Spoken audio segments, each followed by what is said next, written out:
Hey, welcome to the Tech Poutine pre-show. We are in a hotel, in a kitchen, in a hotel room. Appropriately enough in a kitchen. Yes, yes, very appropriately. Make sure you get your GPUs out of the oven, Jeff. yeah. Jeff. Don't let me overcook those. We should have had Andy let us lend their 5090 that they got and just put it in the oven. We had and pulled it out. Actually, we could have had a pair of 5090s to pull out of the oven. That would have been amazing.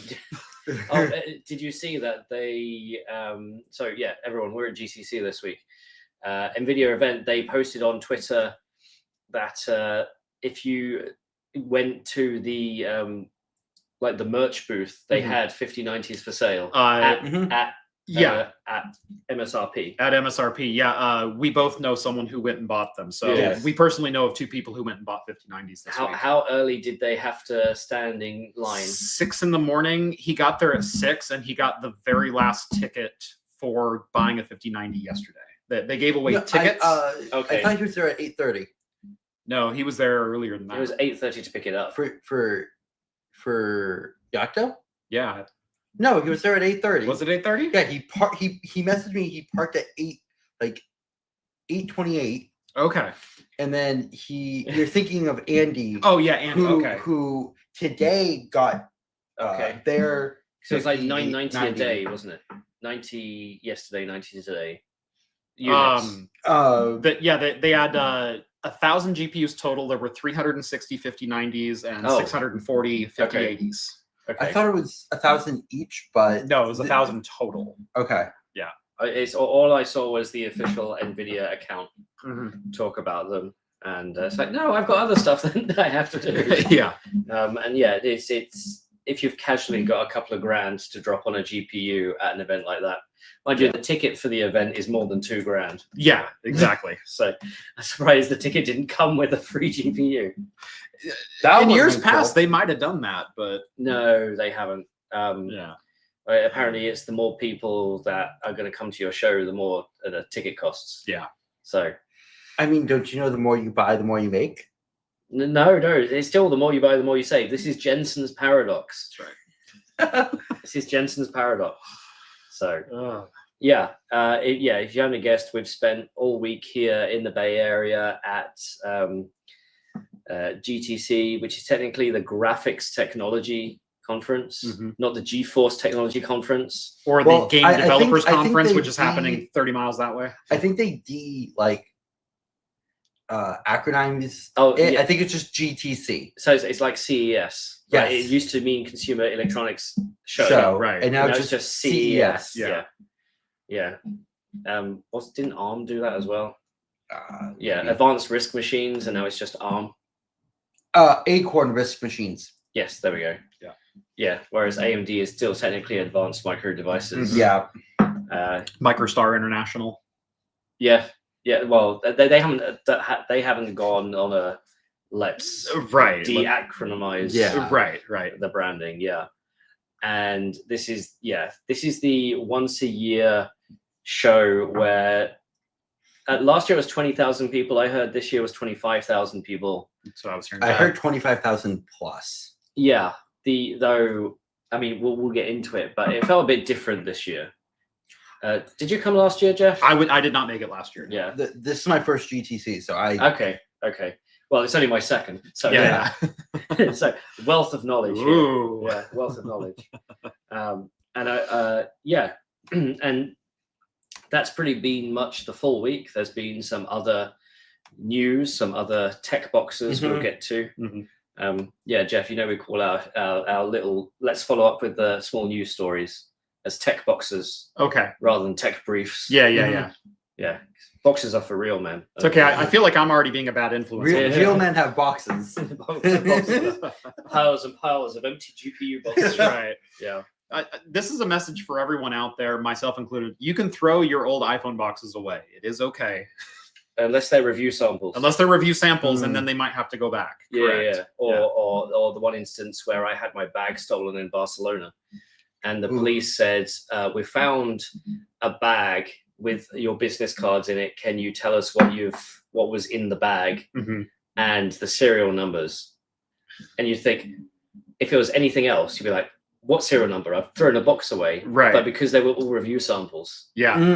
By the time I got home, I was able to just reel them off, and they're like, yep, that's the yep. It's surprisingly well organized just by virtue of what they were. So, yeah. And so this is still the pre-show, and because we have Jeff on as the gravy and the poutine, we are drinking. Yeah. It's of course beer gravy. It's that's right. beer gravy, and we are walking distance away from a place in Sunnyvale called Laughing Monk. It used to be called Faultline Brewery. Yes, that's correct. And it's the one place in the valley in the Bay Area that I can guarantee sells a sour. Yeah. Yeah, they had a sour. They also had a couple, like 4 different ciders there as well. Today. So and wine ciders. Yes. Yeah. Which is weird. Yeah, it's funny because 2 days ago we were both there. Yes. A whole bunch of other folks. These two have already podcasted this week, so they get to say exactly the same thing, but with me. Exactly. Yeah, Laughing Monk has kind of become our home away from home here in the Bay Area. Yeah, we love going there, mainly because the beer and the food is just fantastic there. Yes. We've already started our drink because we were waiting on food to arrive. Yeah. And I was absolutely starving and needed a drink. George and I are drinking the Men in Blackberry Sour with blackberry and plum, 5.5%. That's quite nice. Yeah. And then I've got the Sunday's Best West Coast IPA clocking in at 7%. So it says here, use a pint glass. Do not age. Yes. As in, do not decant. No, it's not do not decant. It's beer aging in the can is actually a thing, especially for like darker beers. So stouts and your porters and whatnot, they will mature over time. This one, they say drink it fresh because the sours tend to have to go off. Yeah, they tend to go off and over ferment themselves. Oh. And then eventually your can will explode. Sours don't tend to last too long in my house. Yeah. Mind you, I'm not somebody with with how many freezers? How many fridges do you have full of beer? Can I plead the fifth? Is that a? Is it the 5th or the 6th fridge? Well, I can confirm. I will confirm for the very first time here. As I believe it was delivered today. A new fridge freezer. New fridge from 45 Drives. 45 Drives is making the Beerinator. Is this one of these units that uses a thermoelectric cooler? No. What they did is they took one of their AV60 chassis, right, and they bought a refrigerant out of a mini fridge. Like they ordered a mini fridge thing. Yeah. So it is a thermo. Oh no! Wait, is it a compressor or a compressor? Because the thermoelectric coolers are terrible. Correct. Yes. Yeah. But it's a 4U rack mountable slide out fridge in an AV60 case. So do some sysadmin stuff. Have a drink. That's right. Yeah. So you're gonna see that probably unboxed like Tuesday. As soon as I get home, I'm gonna film that video. Oh, okay, yeah. Skull, what you just put in chat scares the bejesus out of me. Yes. Oh no, I'm scared. Is that because you're going to? I'm going to PDX land. Cheese is going to PDX land. We have been gathering equipment for him to use. Yeah. The word equipment is what scares me here. It's after was it last week's podcast, the one that Jeff does weekly in the after show. We were discussing all the single core shenanigans to give George. Yes. I at this point, I'm just expecting like to appear and have like an Ultra Spark workstation, like an Ultra 45 there, and just because I know you have one, and I'm almost expecting just to have that. I do have an Ultra 45, or potentially like a Deck Alpha. Oh, I would just take that home. I would just like steal it and take it home with me. BBC Micro. Ooh. Unfortunately, those weigh about 200 pounds. An Ampere 128. Little RISC-V for you, or ARM. If it's RISC-V, I'm gonna be. Yeah, I think you've been banned from RISC-V. Well, I'm pretty sure it's Sci-Fi who want to ban me. Yeah. Have you spoken to them since your? No, I've tried to contact them and they have not emailed back. They were at the Synopsys event this week. Dang it. Though I don't think the people who you need to speak to were there. Well, they may have been able to get me in contact, but no. No, it's fine. It's fine. And yeah. Also, I see earlier in chat, is that the Z13 flow with strict Halo? Yes, it is, and I have been much enjoying it. That's an Alienware, but is that the crappy Threadripper one? Maybe. Yeah. Oh no. What? Oh no. To be honest, you could just have this laptop; it overheats. So, yeah, we've got a show for you. We're going to cover all the stuff that happened at GTC, and so these guys are going to talk through it for a second time in front of me, and I'm going to tell them how they're wrong. That's right. And that's why we love you, Ian. Love, hate. They're emotions. Spectrum. It's on the spectrum. Yes, we are all on the spectrum, George. Thank you for clarifying. Thank you for clarifying. Oh, it's a spectrum. Okay. Yeah. Yeah. And we also have some other sort of minor news stories we want to get to because I think they're important that we should cover. But let's head on over into what is officially the main show and begin. Hi, everyone. Welcome to the Tech Poutine, episode 21, your usually weekly source of interesting chips and stuff that we find interesting in silicon and semiconductor manufacturing. My name is Ian. I run the channel Tech Potato. Joining me, as always, my co-host. I'm George from Chips and Cheese. And because we are potato and cheese, we are a Tech Poutine, and a poutine is not complete without a gravy. Today, our gravy. Hello, I am Jeff with Craft Computing. And your catchphrase is? As always, I'm Jeff. Unless it's Adam. Unless it's Adam, then it's Adam. Yeah, that's Adam. So yeah, Jeff runs the craft computer. You're tripping over your word. How drunk are you already? You know, this is my first drink. I'm just very tired. You know, Ian, you've only done 21 episodes. You'll learn how to speak coherently once you get a few more under your belt. Yeah, I'm only 40 years old. Eventually, I'll learn English. That's right. Yeah. You'll learn to speak it properly like the rest of us. Yeah, I learned to speak proper, innit? Yeah. Proper South End, innit? That's right. What are you looking at, mate? Bottle of water. Oh God, he's gone native. Fish and chips. Now then, hello. What's all this then? See, we only ever hear Ian on this side of the pond. It's really weird when he starts speaking normally. Oh yeah. Oh yes, this is just for show. Yeah. This is just for the Americans of us so that we can understand. That's right. That's right. So if you like, if you want to see, what sort of content do you do, Jeff? Aside from beer, yeah. Number one, I'm a bad influence on these two, but I do a little bit of everything. I do everything from gaming machines, enthusiast graphics cards and PC builds, basic PC builds, all the way to home lab and enterprise IT. I spent 13 years doing IT work professionally, and one day decided to turn on camera and start talking about it. So if you like basically anything in the gamut of professional IT, you'll find it over on Craft Computing. You're not also a YouTuber these days. You're also an entrepreneur. You are correct. Actually, plug. Thank you for the opportunity. Yesterday, we launched a pre-launch page on Crowd Supply for a little startup I'm calling Virro. It is an environmental monitoring system. I'm aiming it at server racks right now, but we're expanding out to many different devices and sensor types. The long and short of the very first device is it is a power over Ethernet device that is designed to accurately and even more importantly give you actionable data for temperature and humidity inside of a server rack. It is accurate out of the box to 0.5 degrees Celsius with a 0.01 degrees Celsius fidelity and readable over SNMP, and it runs open source firmware. These will be launching officially for pre-order sometime next week. We're trying to nail down an exact day, and I have an official launch video coming out early next week as well.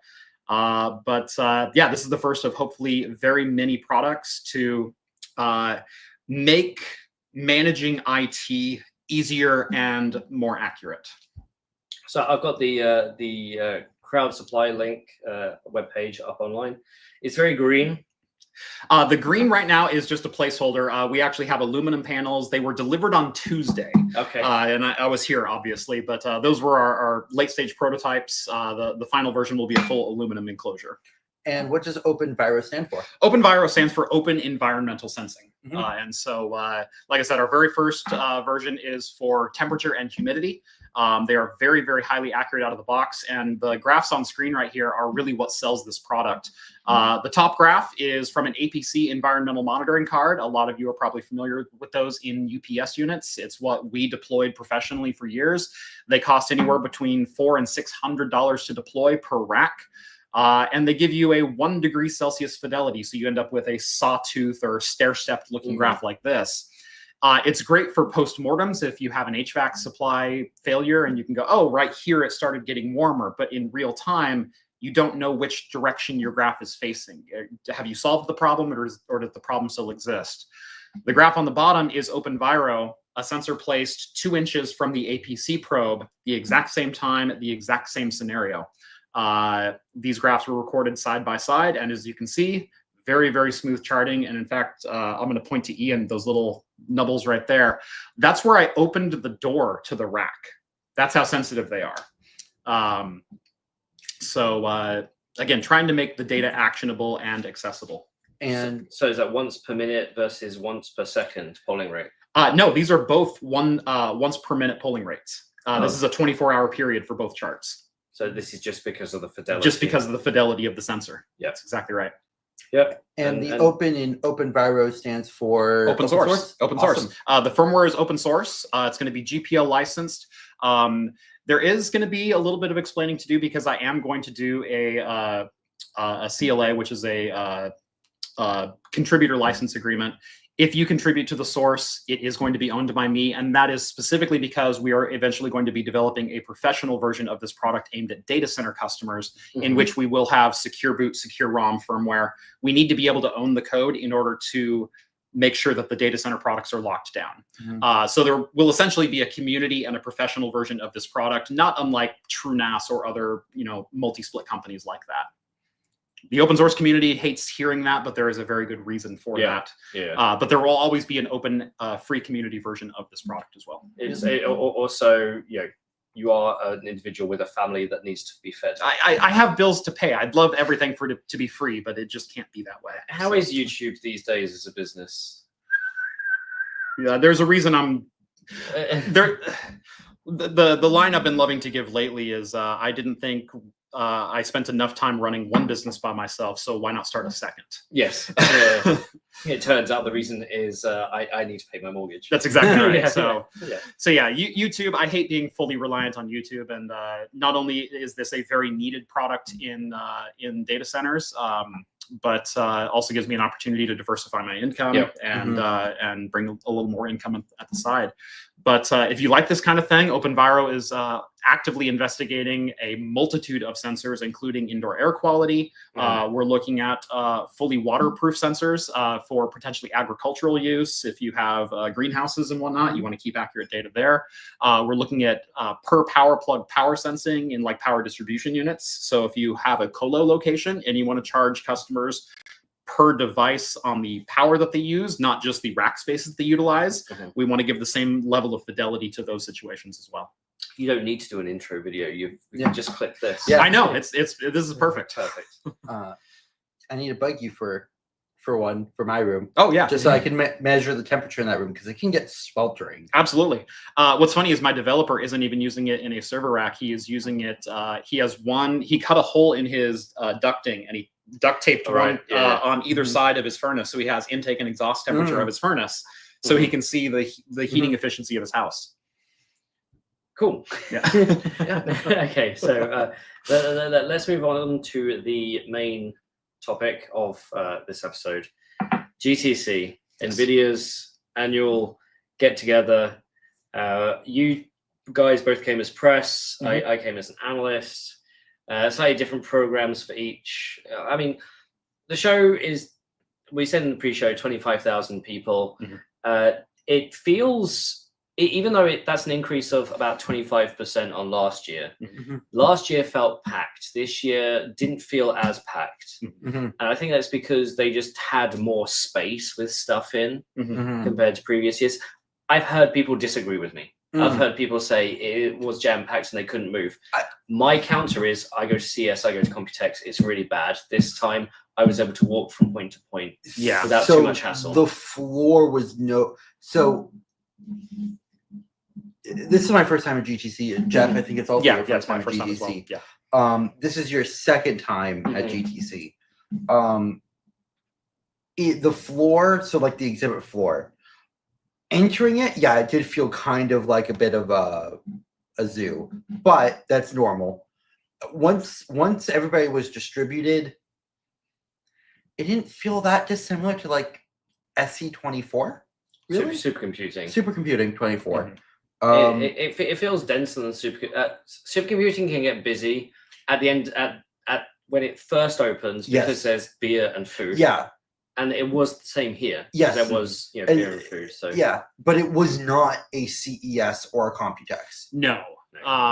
No, that there were moments in which the floor got a little crowded out. But if you, the majority of the time, it was actually fairly easy to move around. Yeah, I would say. Yeah, the one booth that was heavily like sort of regulated in terms of intake and outtake was the NVIDIA booth itself, because they were showing hardware. Hardware that we'll get into later. But that was one booth where they were metering the number of people coming in and out. Yeah. It's we were looking over photos, and you could tell Jeff and I didn't go in because we were trying to use our zoom lens to get pictures. Some of the products, they were invite only, and so you had to wait in like 30-minute line. It's like, I don't have 30 minutes to wait to get hands on. So the DGX Spark, for example, we both shot from about 25 feet away. So this conference has the open show floor as standard trade show, but it's also semi-educational and stuff. So it's more like a technical conference as well. So there were sessions. That's why I brought up supercomputing, because it kind of felt like it was more industry. It was more like a CES, but there were still educational elements. Yeah, except in this case, it's industry rather than academic.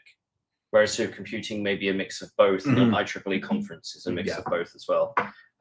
Leonard over on LinkedIn says the sessions were packed. Did you actually go into any sessions? No, I didn't make. I didn't have any time. I think I highlighted about 35 on my calendar.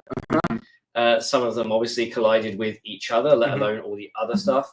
I did end up going to a couple, and I'd say they were busy, but there were still seats available, but they were well attended.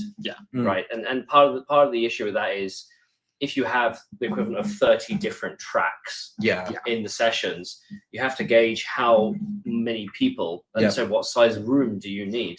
And that in itself is a art. The one, maybe they need AI for it. So actually, when we were at ISSCC, there was one session that was super packed that people were literally out the door for, the memory stuff. Were any of them like that? No, not that I saw, but I did see long lines for some sessions. People were clearly, queuing, especially when it's super well-known industry people giving their opinions on stuff. Everybody wants to go see that, or if it's a Jensen headed event. I heard yesterday there was a half-day quantum day.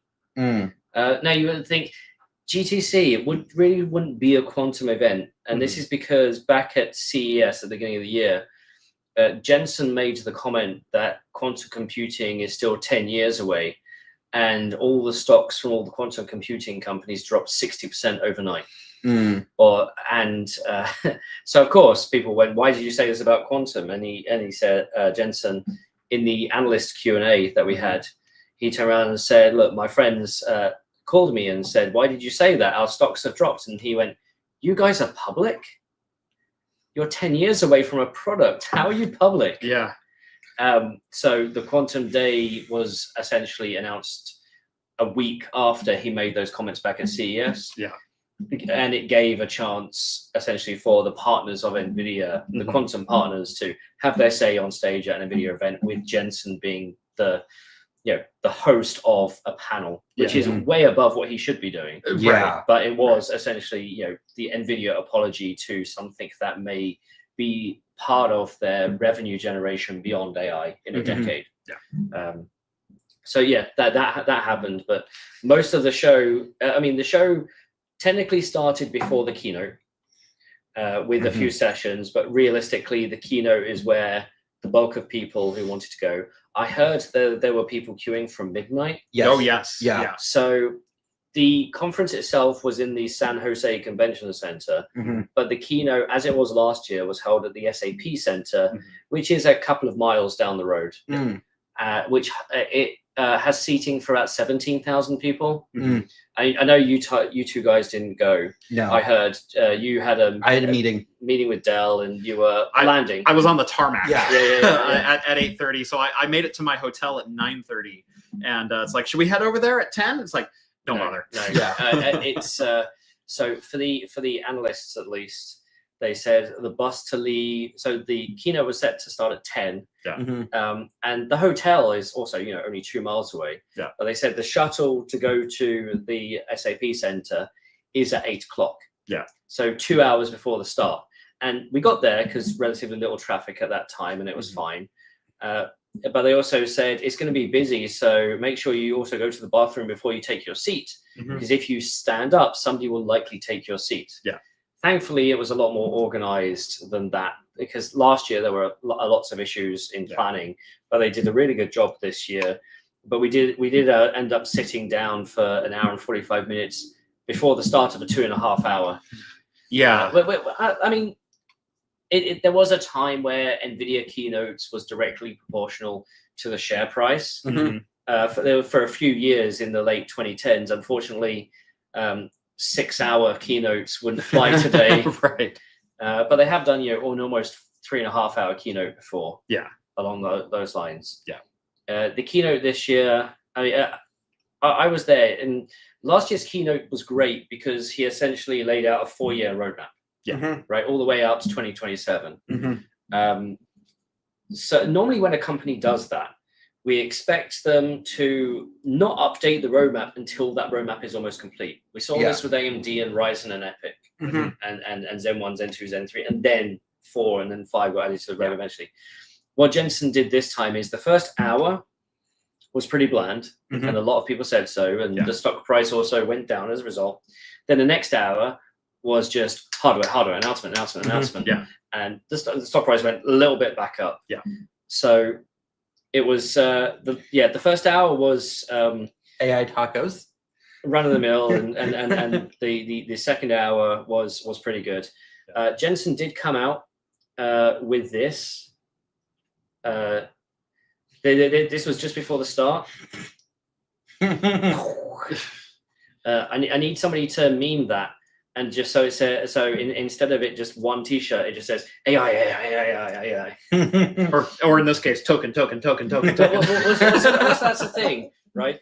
In the past, I've put videos or shorts on the channel where we cut out the word AI from these. The AI supercuts. The AI. I think we call them the mega cuts, actually. This time we decided to do it tokens. Now, I still got the video to publish. I was going through it earlier today. Guess how many times he said token? 2.5 hours. Right. I'm gonna guess it's 3 figures.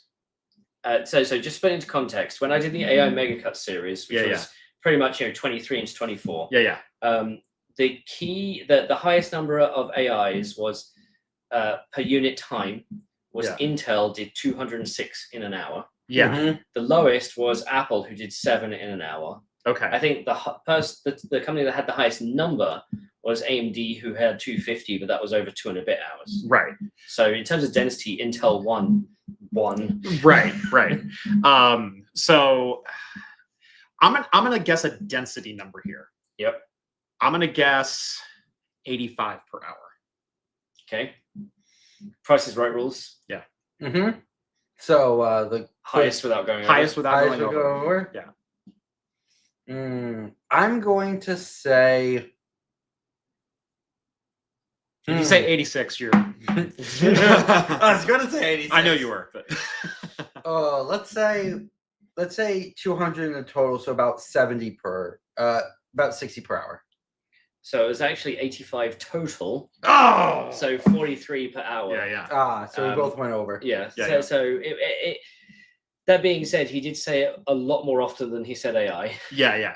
Right. Because for those of you who aren't following the AI space right now, everybody's talking about language models, ChatGPT, DeepSeek, Llama, and the way these work. Normally, when we think about compute, we think about raw number processing, or in games, frames per second. Right.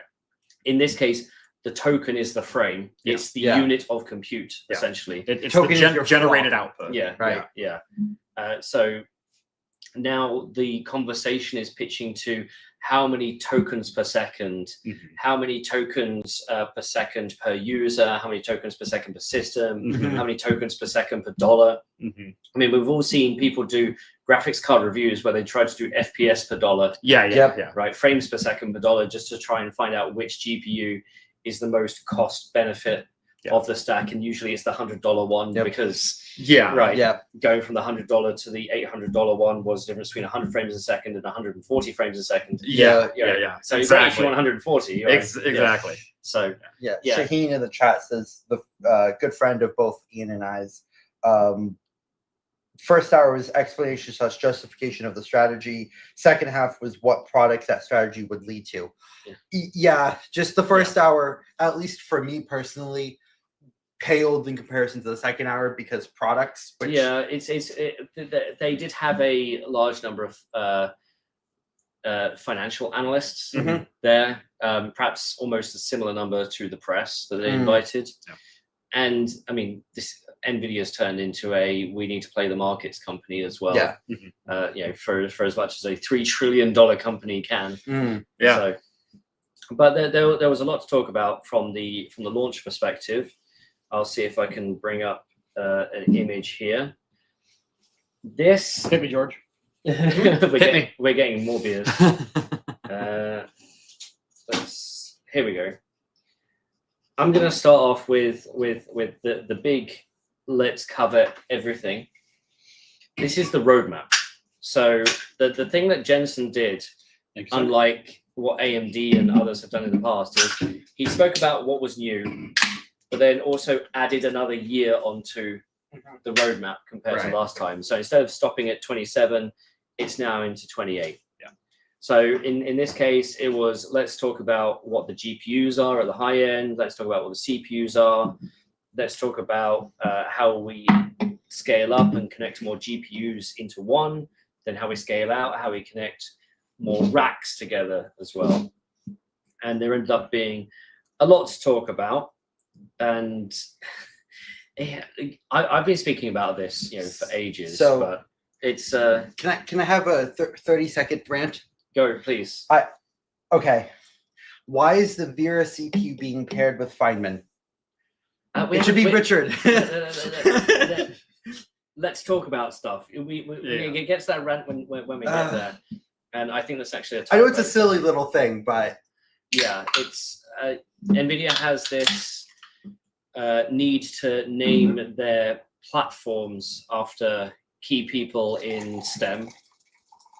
So we have Blackwell, we have Vera Rubin, we have Richard Fineman. The thing that's new here, especially, is all the stuff on the right-hand side that looks like it's got an AI-generated image. So that's Fineman in 28. That's new generation switches. That's new optics, and we'll get into the optics.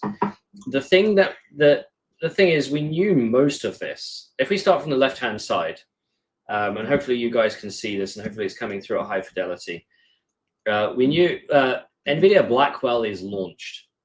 The GB100, the B100, the GB200 has launched. That is the dual die GPU with 8 HBMs connected to a Grace CPU, which is how many cores is Grace, George? Grace is 72. 72. And 72 Neoverse V2 cores. Yeah. So that's using an ARM CSS. Yes. Design. Sometimes they call that a glorified memory controller. But the idea is that you have almost a unified memory space between the HBM on the GPU. It doesn't act like that because of latency, but the idea is that put it together and you get something that's really good. This is paired with HBM3E, so the current highest standard of HBM3E. So current Blackwell has 144 gigabytes of memory. 192. 192. 192. Hopper was 144. So Blackwell Ultra has 288. 288. Yeah. Yeah. So we're moving from 24 gig dies to 32 gig dies. Still eight high stacks of HBM3. Yep. Even though 12 high stacks is going to be a thing. For HBM3, I'm sure they are. I'm sure they are. I believe that's what they're having to move to. Yeah. It says 8S here, so. That meant 8 socket. So that's right. Okay. 8 sockets for the DGX boxes. It's annoyingly, and we'll go through this. NVIDIA's changing the way it names things. Just to be annoying, and we're going to cover some of the implications of that. We also have next generation scale up networking and next generation scale out networking. I want to see if I have a specific picture. Excuse me. Let's do this one. So this is one thing that NVIDIA announced last year is the rack scale amount of Blackwell. So when you combine the CPUs, the GPUs, and the scale up switches and V-Link switches, you get what's called an NVL system, a full rack. In this case, it's called Oberon for Blackwell and Blackwell Ultra. And the NVL 72 means that you have 72 GPUs inside. And by GPUs, you mean total packages. Yeah, right? we'll get into that in a second. I'm making that clear total for this. on die assemblies on substrate packages. So this is NVIDIA said in their last financial earnings that in the first quarter they made $11 billion out of Blackwell, which is a lot. Yes. Even though they only said that only recently has HPE confirmed that they're now shipping, Supermicro confirmed they're shipping, Dell confirmed they're now shipping. And the whole point about Blackwell is it supports 4-bit floating point. Well, real quick, does that 11 billion mean that they're counting systems that have been sold but haven't been shipped yet? So is it FCC? FEC? No, it would be FCC. It would be the FTC. It's shipments, shipped for revenue. That's the rule. I was actually discussing this. With a client shipped for revenue by NVIDIA. Yeah. But that could be shipped to Dell. Correct. Okay. Exactly. Okay. And then Dell still needs to go and recognize the Blackwell GPUs are shipped to Dell, HP. And then Dell HPE have to then assemble the systems and ship those for them to. Okay. Dell has sold for revenue, but they haven't. So they've reached distribution and partial sales. I mean, for the most part, unless you're the biggest clients, NVIDIA just ships to distributors, right? Exactly. And that's how most of these companies work. And they're trying to push the boundaries of machine learning. So this is reduced precision. They're also talking about density. So this is why the first line in this image says 1.1 exaflops or exaops technically, because for me a flop is at least a 32-bit operation. A dense FP4 for inference, or 360 petaflops for FP8.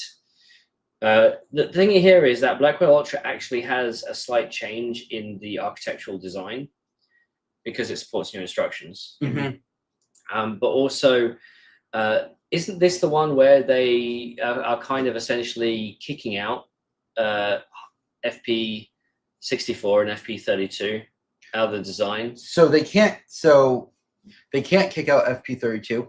Right. Reason being, you still do a lot of accumulate. So a lot of the essentially the these FP8, FP16 numbers, FP4 numbers, they're usually done with a FP32 accumulation. So essentially, you accumulate into an FP. You put all the numbers into an FP32 number.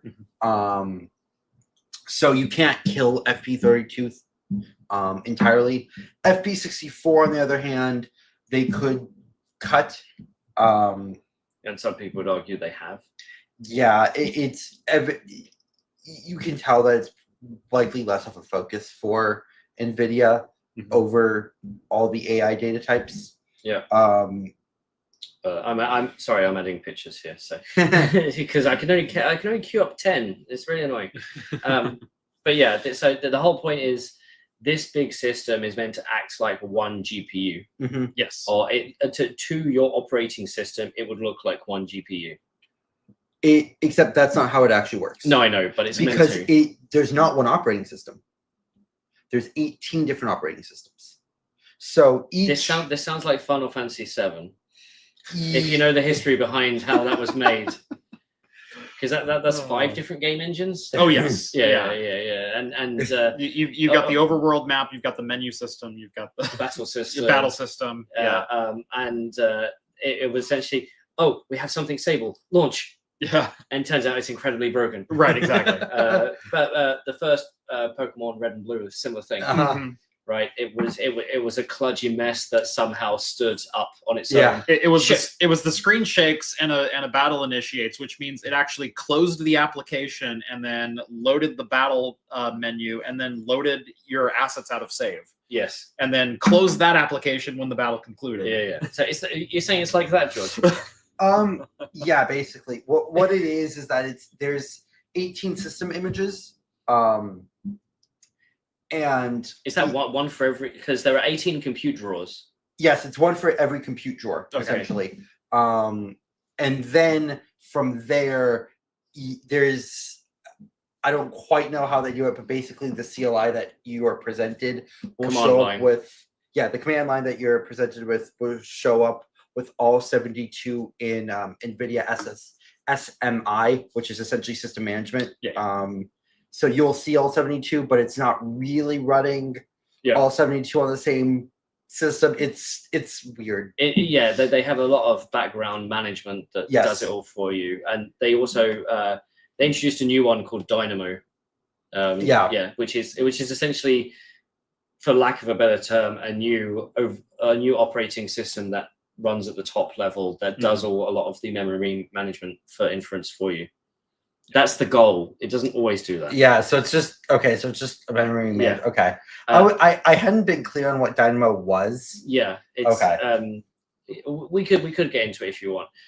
But the only question I have, right, is so you said it has 18 compute drawers. Yeah. Right. It has 9 NVLink, which is how you connect all the systems together. Drawers. Yeah. Right. I'm going to take it off the screen. How do you think those drawers are arranged in a rack? Isn't it? And then how would you think it should be arranged? From a strictly logistical standpoint, I would think it would be. Gosh. So what's the simplest answer? Simplest answer is every like 3 because you've got cooling units, NVLink, and Blackwell compute nodes. Yeah, and you'd arrange them up like that. I believe they're stacked NVLink on bottom, so all your InfiniBand switching on bottom. I believe 18 compute nodes in the center, and then your liquid cooling rack on top. So I think it's 9 NV9. So 9 compute. And then your NV switches, and then your other 9 compute nodes. So from your model, there's no cooling in that side, right? Right. The power is just somewhere else, right. And you have 18 compute, 9 switching, and you think maybe every other one or every other 2, or it looks like it's in 3 batches of 9. Yeah, it's not. It's not. It's 10, 9, 8, and nobody can tell me why. So 1098 is odd. The reason, okay, My brain doesn't like I that. can get why you would have the switches in the middle, and that's in order to reduce the length of cables in between your switches, because a lot of your external communication for the switches will actually be two other switches to make this, but essentially a all-to-all. Yeah. Well, you have the top of rack switch, but you still need all the all-to-all stuff. But then there's so that I can understand, but why 10 and 8?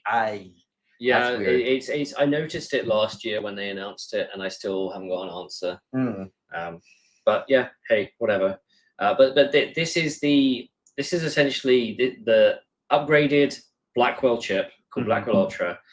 You may see this referred to as GB300. Actually, there is I need to get this picture up, because did you notice some interesting things with the Blackwell Ultra motherboards? What do you mean by that? I've got 10 images loaded, but not the one I actually need, and it's telling me. Okay, let's remove that picture. So you can only have 10. Yeah. Calm down, Ian. It's or as Uber Eats says, calm down, Lan. So one of the Lan, not Wan? Lan, not Wan.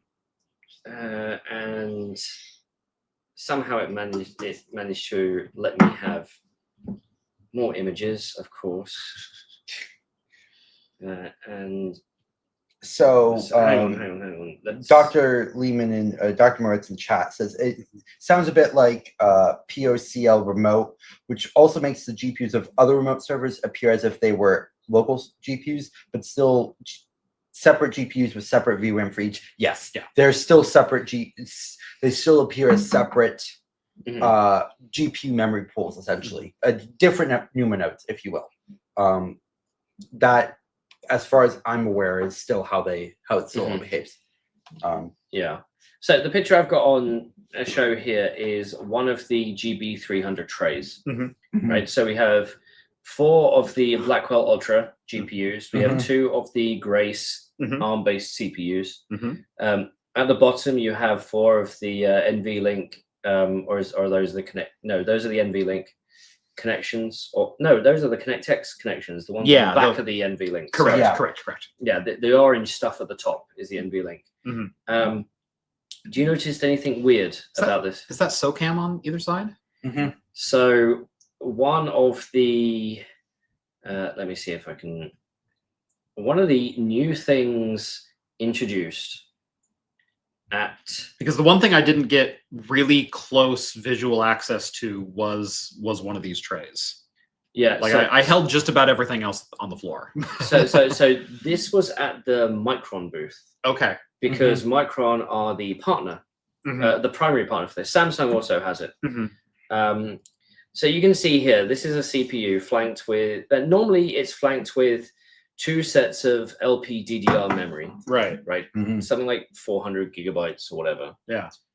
Or 256. So it's 128, well, it's 120, 240, or 480, but 8, 16, and 32 of that are reserved for ECC. So yeah, it's physically 128, 256, or 512. Yeah.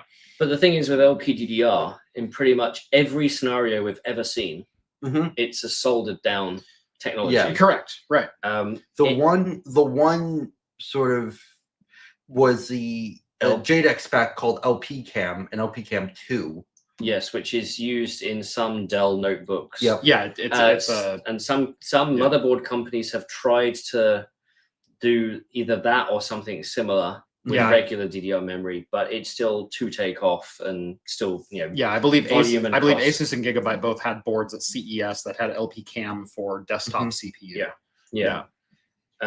So this is regular LP-DDR memory in a small form factor board that is serviceable. Yeah.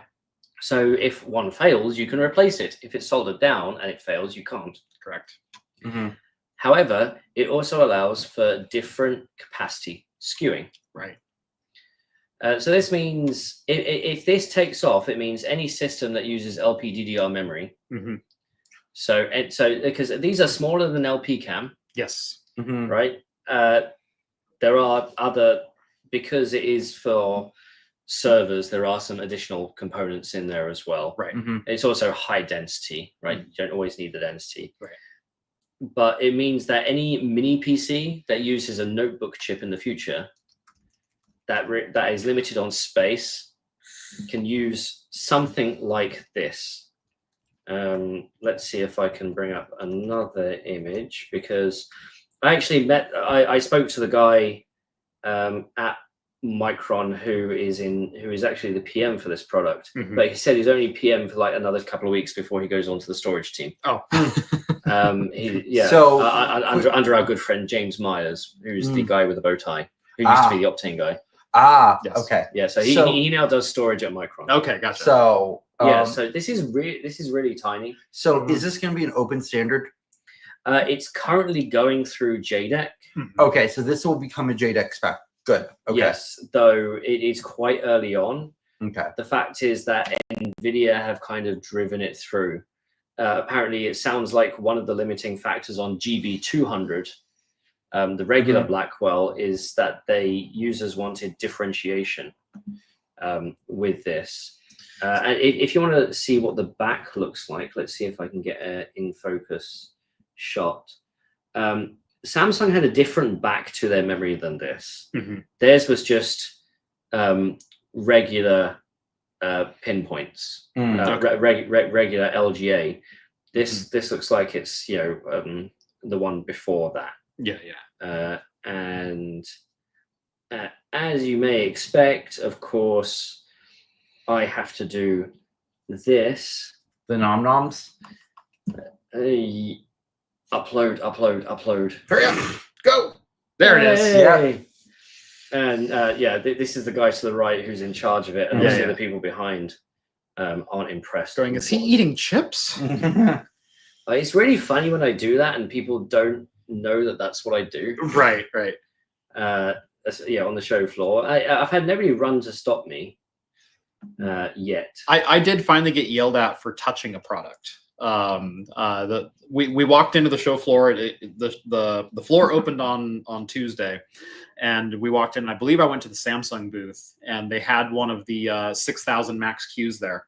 And I was taking pictures, and I was talking to the guy, and he was explaining a little bit about it. And as someone with a press badge, like, you often can manipulate the products, at least like rotate them around and take pictures and whatnot. I didn't ask, and I probably should have asked, but I just kind of lifted it slightly, and I was going to turn it, and I had like 3 people swarm me and go, ah!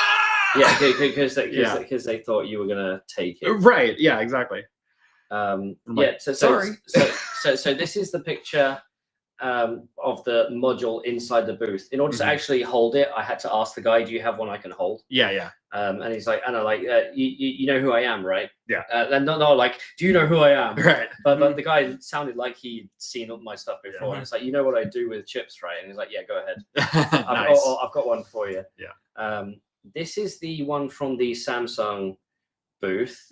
So you can see the bottom is different because it's actually a proper PCB. Yeah. I did say that do you need like a specific Torx screwdriver, to have a straight torque in? Because I know you've changed modern day enterprise CPUs and motherboards before. Oh yes, the torque specifications are precise. Yes, they are. You need a $300 screwdriver just to do it. So whether this will be consumer, I've gotten a really good feel on the AMD Threadripper wrench to be able to tighten down Granite Rapids. Like it's a slightly different spec, but if you just give it just a little bit more of a nudge after it tops out, you can get it perfect.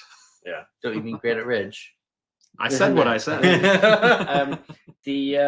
So Micron said that they're going to be doing 2 capacities.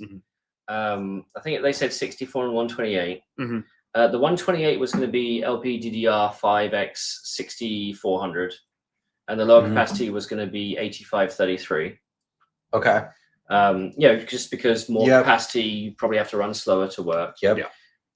This is the Samsung. So Samsung actually had a presentation at their booth. And, so it said highest bandwidth data processing speed is 7.5 gigabits per second, so 7533. 120 gigabytes per second bandwidth just per module. 9.2 watts per module for power. That's a lot of power. That's for LPDDR. For 128 gigabytes of LPDDR. For the bandwidth, that's not a lot. But for the size. actual for the form factor, that feels high. Yeah. So in the image that we saw, don't forget these systems are going to be liquid cooled. Oh, totally.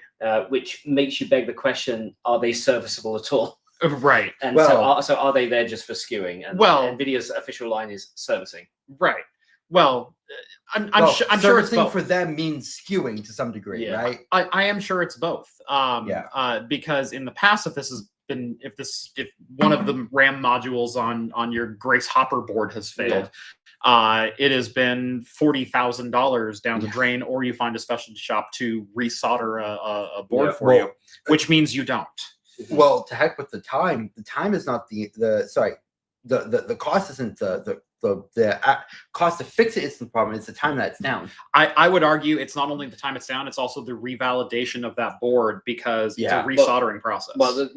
Most enterprise environments today, you just pull the system out and put a new system in. Correct. You pull the blade. You don't keep it out while you debug. Right. To put it back in. These service agreements you just replace, and somebody else. Right. Excuse me, figures it out. So someone else recertifies it for you. Here, if this slide loads, this is what Samsung was saying is the comparison. It's you can see it here. Yeah, no, I got it. It's all right. Yeah.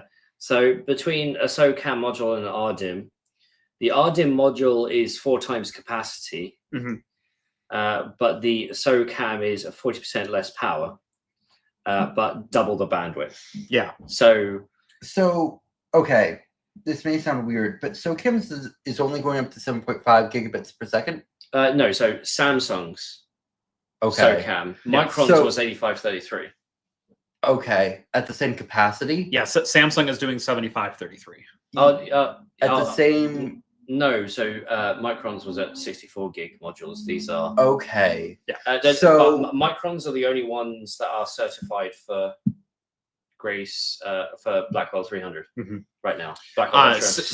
The goal is for SOCAM to be an accepted standard through JDEC, which means it's also going to be deployed in like Strix Halo machines and things like that. Well, that's not what I'm thinking. What I'm thinking is so there was actually a big. I took some issue with the original skewing of Grace, because the original skewing of Grace had multiple. If you got the reduced memory, then that was how you got all the bandwidth.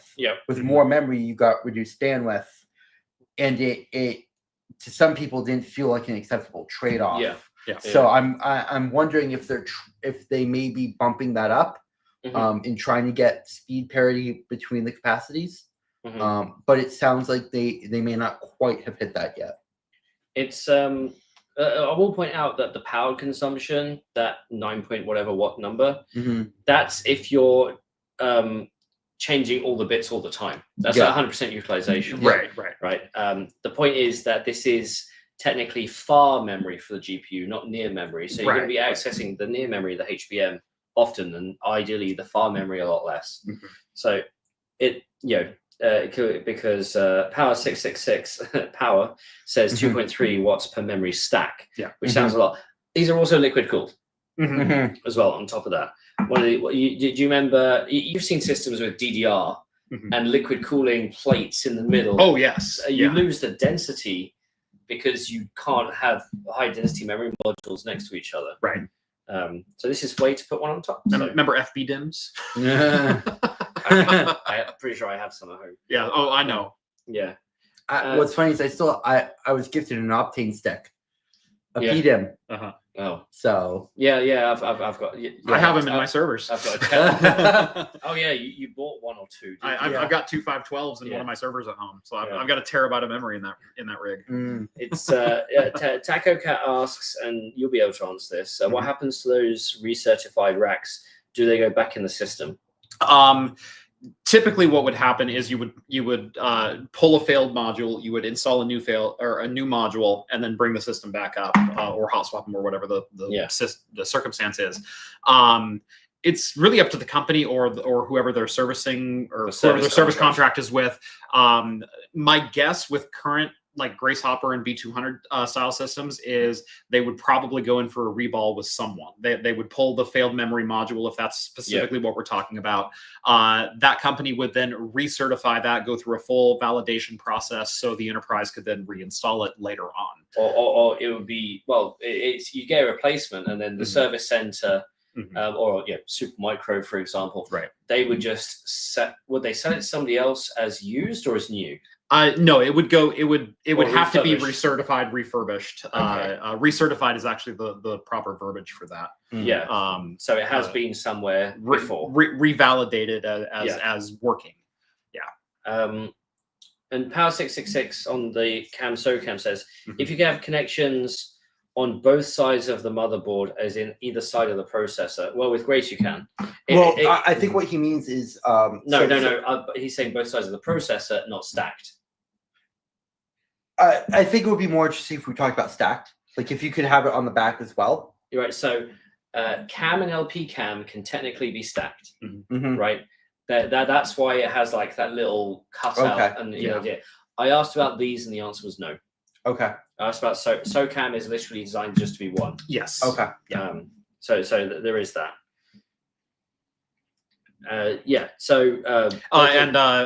One of my mods, Skull, chimes in. He has a wealth of data center experience. Recertified spare. So yeah, recertified is the proper proper terminology there. It's but yeah. So Grace Blackwell Blackwell 300, Blackwell Ultra, whatever you want to call it. There's I found SOCAM to be one of the most interesting parts of that design.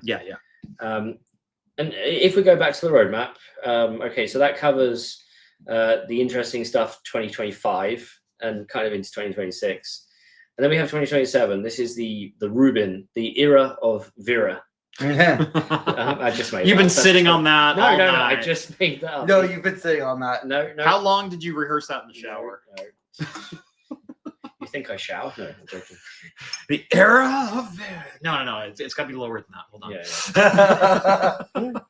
Yeah. Give Jensen ideas. Why don't you? Can we get that on a T-shirt? No, trademark it quickly. Oh yeah, sure. Do you want that domain? I can. Here from you.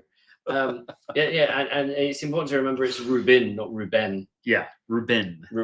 Like a sandwich. Say it in your native accent. That might help. A Reuben sandwich is an American thing that doesn't exist outside of the US. Yeah. It's like tater tots. Tater tots only exist in the both US. of those are delicious things. Okay. Delicious to you, maybe. So Ruben and Ruben Ultra.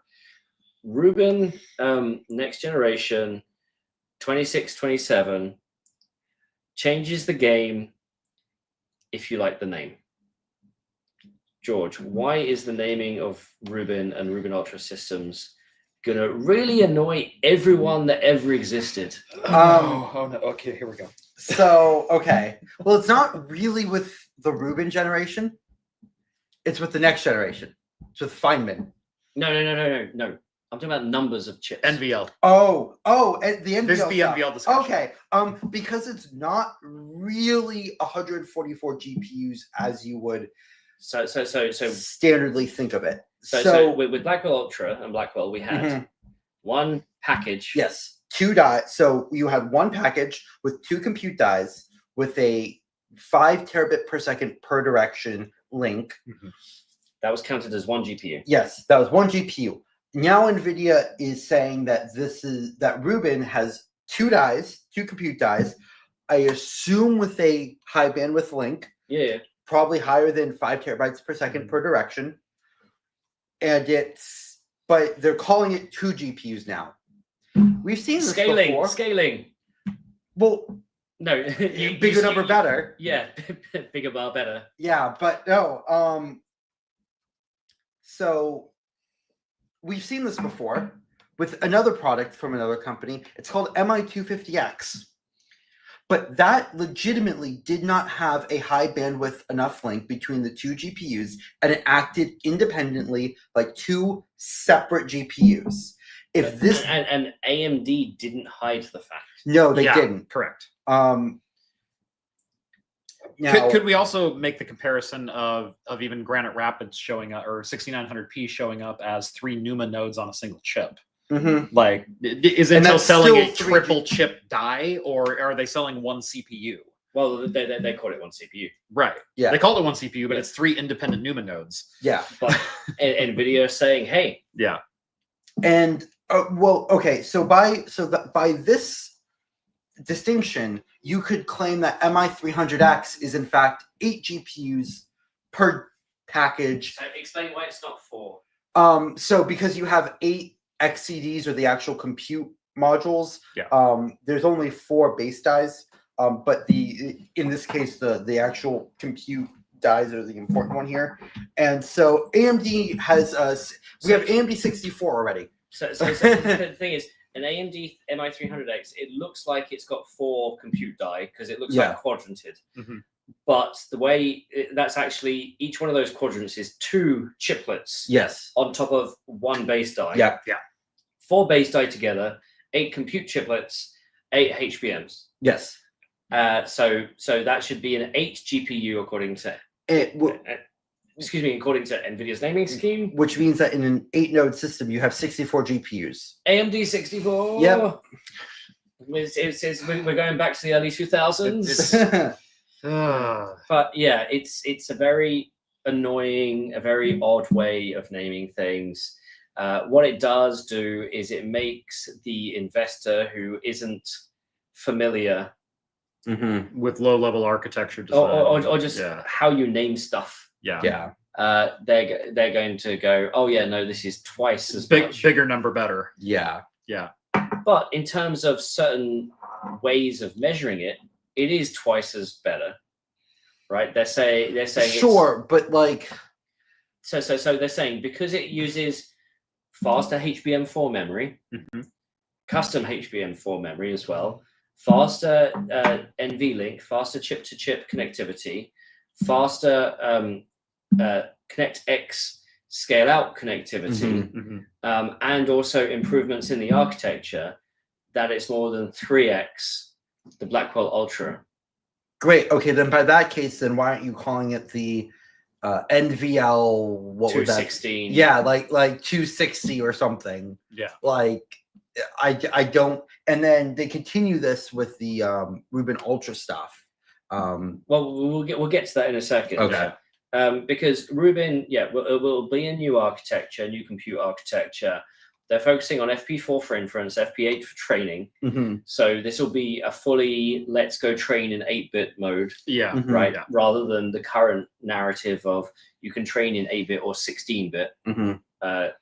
It will have a new CPU called Vera. And what's interesting here, there's 2 things that are interesting. Get them both. Well, bonus points if you get both. So SMT2. I was thinking the other thing first. What was the other thing? So first of all, SMT was my guess. First of all, is it's no longer a Neoverse core. It's a custom. Yeah, it's a custom, of course, because it's SMT. The only SMT core that ARM has ever produced, what in the Neoverse section, was the E1, which has since been supplanted by the E2, and those were essentially A65.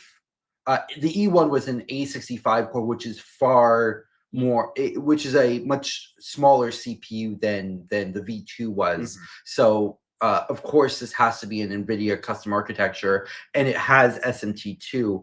And can you explain to the crowd what SMT is? So SMT because is otherwise they just didn't simultaneous understand multi-threading, also known as hyper-threading. If you know Intel's marketing on one CPU core but 2 threads, that's what this is. It's quite rare to find ARM cores with threading. Because most of ARM's own designs, 99% of ARM's own cores don't have it. Most of the cores with threading are custom. Yes. So like Thunder X. Thunder X3 had SMT4. So some markets like enterprise have been more exposed to this in the past. Yeah. I think there are some specific IoT verticals. Yes, and that's what the networking. E1 was for. Yeah, or networking for the E series. Yeah, and sort of to go back to that, Grace's big memory expander comment. Vera kind of feels the same. Because what this allows you to do is you can run more, essentially memory operations. Yeah, in flight. Yeah, you can run. I can't remember the specific term in Python, but essentially more data loaders. In PyTorch. So the SMT2 when paired with, in this case, it does make a lot of sense. Yep. So yeah, the thing is, NVIDIA's not giving any sort of like performance comparison here, gen on gen. What they do have to have, one of the things we see with cores that drive multi-threading is that the more threads that they drive, the weaker the core sometimes. Yes. Right. Yes. So we do have cores in the industry that do 8-way threading. So I wouldn't say weaker. What I would say is their peak performance for a single thread is a lot lower. Than I would more say you have a lot of you get a lot of benefit out of SMT when you have a lot of front end bubbles. What that is you have a lot of stalling in, say, the branch predictor or the front end, the decoding. What threading allows you to do is it allows the back end to keep moving data through by switching to a new thread. Yeah, I would like to see when this launches of course, as in typical chips and cheese style, we want to see spec numbers. Well, not just that. I want to see the architecture. I want to see what it's all about. I want to see how they're doing SMT. So, for example, what's static, what's dynamic? So like, for example, in SMT for AMD Zen 5, almost everything is shared or watermarked, which is thread can use up to a certain amount, like a certain percentage. There's only a couple structures that are static. Unlike the NXP E6500, which is a power PC design off of the Motorola cores of yore, that has almost everything duplicated except for the FPU and the complex logical unit, I believe. I'm pretty sure that chip's older than you, George. No, not quite. Not quite. I'll say Motorola. No. This is the early so 2010s. This is like early mid 2010s. But my point is that there's many ways to do SMT. So I'm interested in how they're doing SMT. Yeah. It's the thing about Ruben, right, is the whole server, this whole Oberon thing on the left. With Blackwell, it was 120 kilowatts, right, for a whole rack, which is insane as a data center. Yeah. Right. Yeah. We know that Blackwell Ultra is a slight jump on that. Yeah. Ruben, I believe this one it's more likely to be around 180, 200 kilowatts per rack. However, oh boy, Ruben Ultra. Yeah. Do you all want to know why 3 Mile Island is being restarted? This is why. 600 kilowatts. 600,000 watts. So the prediction per 58U. Is this 58? I'm not sure how tall it is. Yeah. But the analyst firm Semi-Analysis actually posted a few weeks ago that it was going to be 819 kilowatts per rack. Yeah. So the fact that it's only 600. Well, that sounds like that could be wall power or like subsystem power. Oh yes, a power factor. Yeah. But 92% efficiency. To be fair, on the same graph, it did say 120. So right, so 120 to 819, and now it's 600. The thing is, and we'll go into a number of reasons why this is seemingly insane. NVIDIA, as if there's one. Yeah. What was this thing? you can scale in multiple ways. You can scale in better compute units. You can scale in faster frequency. You can scale in faster memory. You can then scale in just having more GPUs, right? More power. You're pushing the limits on every aspect. Though fundamentally, you come into limitations. One of them might be power. Okay, let's just keep pushing the power up. Let's keep upping the voltage. Keep binning it right. And then it turns out you run out of space, physical space. So what do? Change the definition of a rack. Also, yes. Right. Well, most colos, most data centers today run on either a 19 or a 21-inch standard rack. Right. 19 is the standard. No, 19 is the OCP standard. OCP standard, right. There are 21-inch racks. No, 21-inch is the OCP standard. 19 is the sort of universal standard. Okay. And I think there's like some oddball 23s out there Yeah, as well. that's I think maybe a Microsoft internal standard or like a Meta thing. Well, something like Meta was the precursor to OCP. Yes. So, but these are all 42 rack units high, and a rack unit's what, an inch and a half? Inch and a quarter. Inch and a quarter, so 3.6 centimeters or something. Yeah. And so you'd have 42. Sometimes you'll see 48. Sorry, inch and three-quarter. Yeah. Inch and three-quarter. Yeah. Okay. So 4 centimeters. Yeah. You get 42. Sometimes that's 48. I'm fully expecting NVIDIA. Oh, it's 1 3/4 inches. I just said that. Yeah. Okay. I corrected. Oh, I said inch and a quarter and went, wait, no. Let me get this out. I've been trying. Yeah. Go. It's and I know it's, I'm not on camera because I have to come in. It's I fully expect at some point NVIDIA to say the new rack is 70 rack units or 75, just so we can fit it all in. Yeah. But this Ruben Ultra, we go from Ruben, which was NVL 144, technically 72 GPUs. Yeah. To NVL 576. Technically 144 GPUs. Technically 144. So this is the true doubling. Yeah. But it's a doubling of a doubling. Yeah. Yeah. And you can see this in the picture on the bottom right. You have 16 HBMs, HBM4E for 1 terabyte. Yeah. 4 compute die in a single package. Now, I saw this and I said, WTF, mate. Yeah.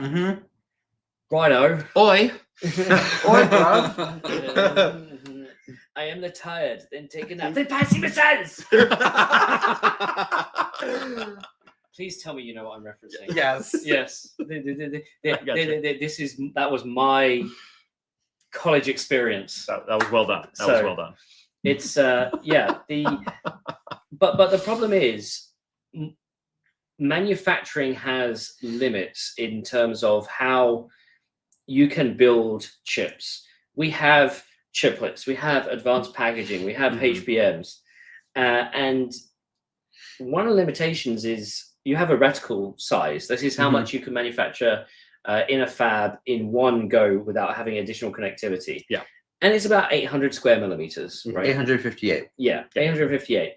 And one of the things chiplet does is you can disaggregate your IP blocks, and if you connect them together with high speed enough, you can eventually have more than 858 square millimeters of silicon on your product, in your package. On your full package, correct.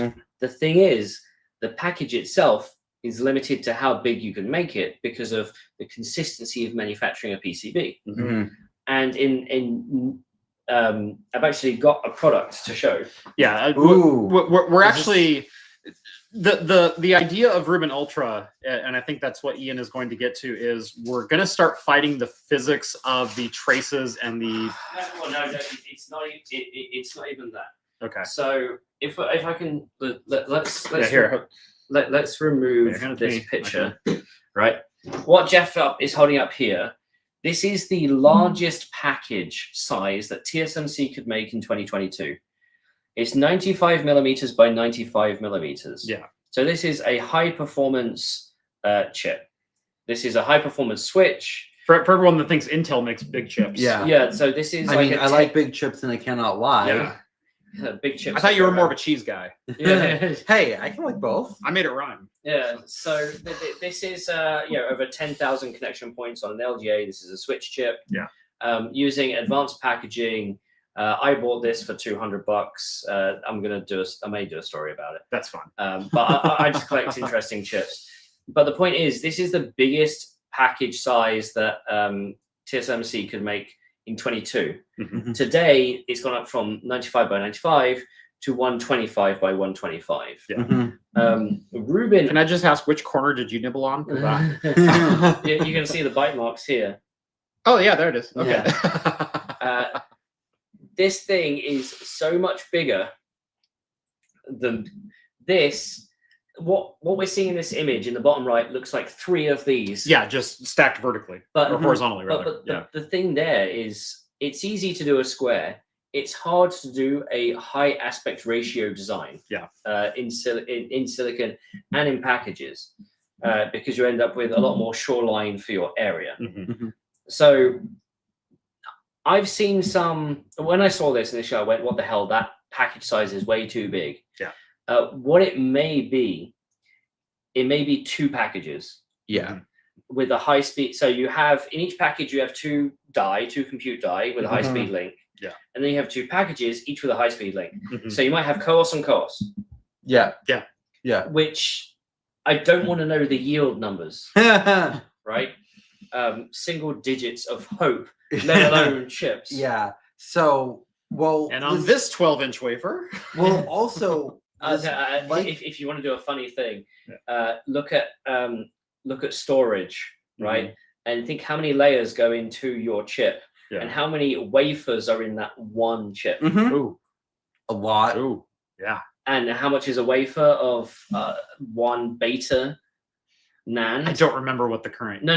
But it gets worryingly large very quickly. Yeah. So so this is probably something that only you and I would really care about. This likely isn't on a high NA process. So one thing that Jensen said. I should probably go back to full screen. Yeah. One thing Jensen said in the Q&A is that all the stuff that we've announced, we've already decided what process node we're going on. Yeah. Right. Including Fineman. Interesting. Yes. Interesting. Okay. Chip design takes that long, and they need that much of a guarantee. He also said that it's not enough to have a 10% better transistor.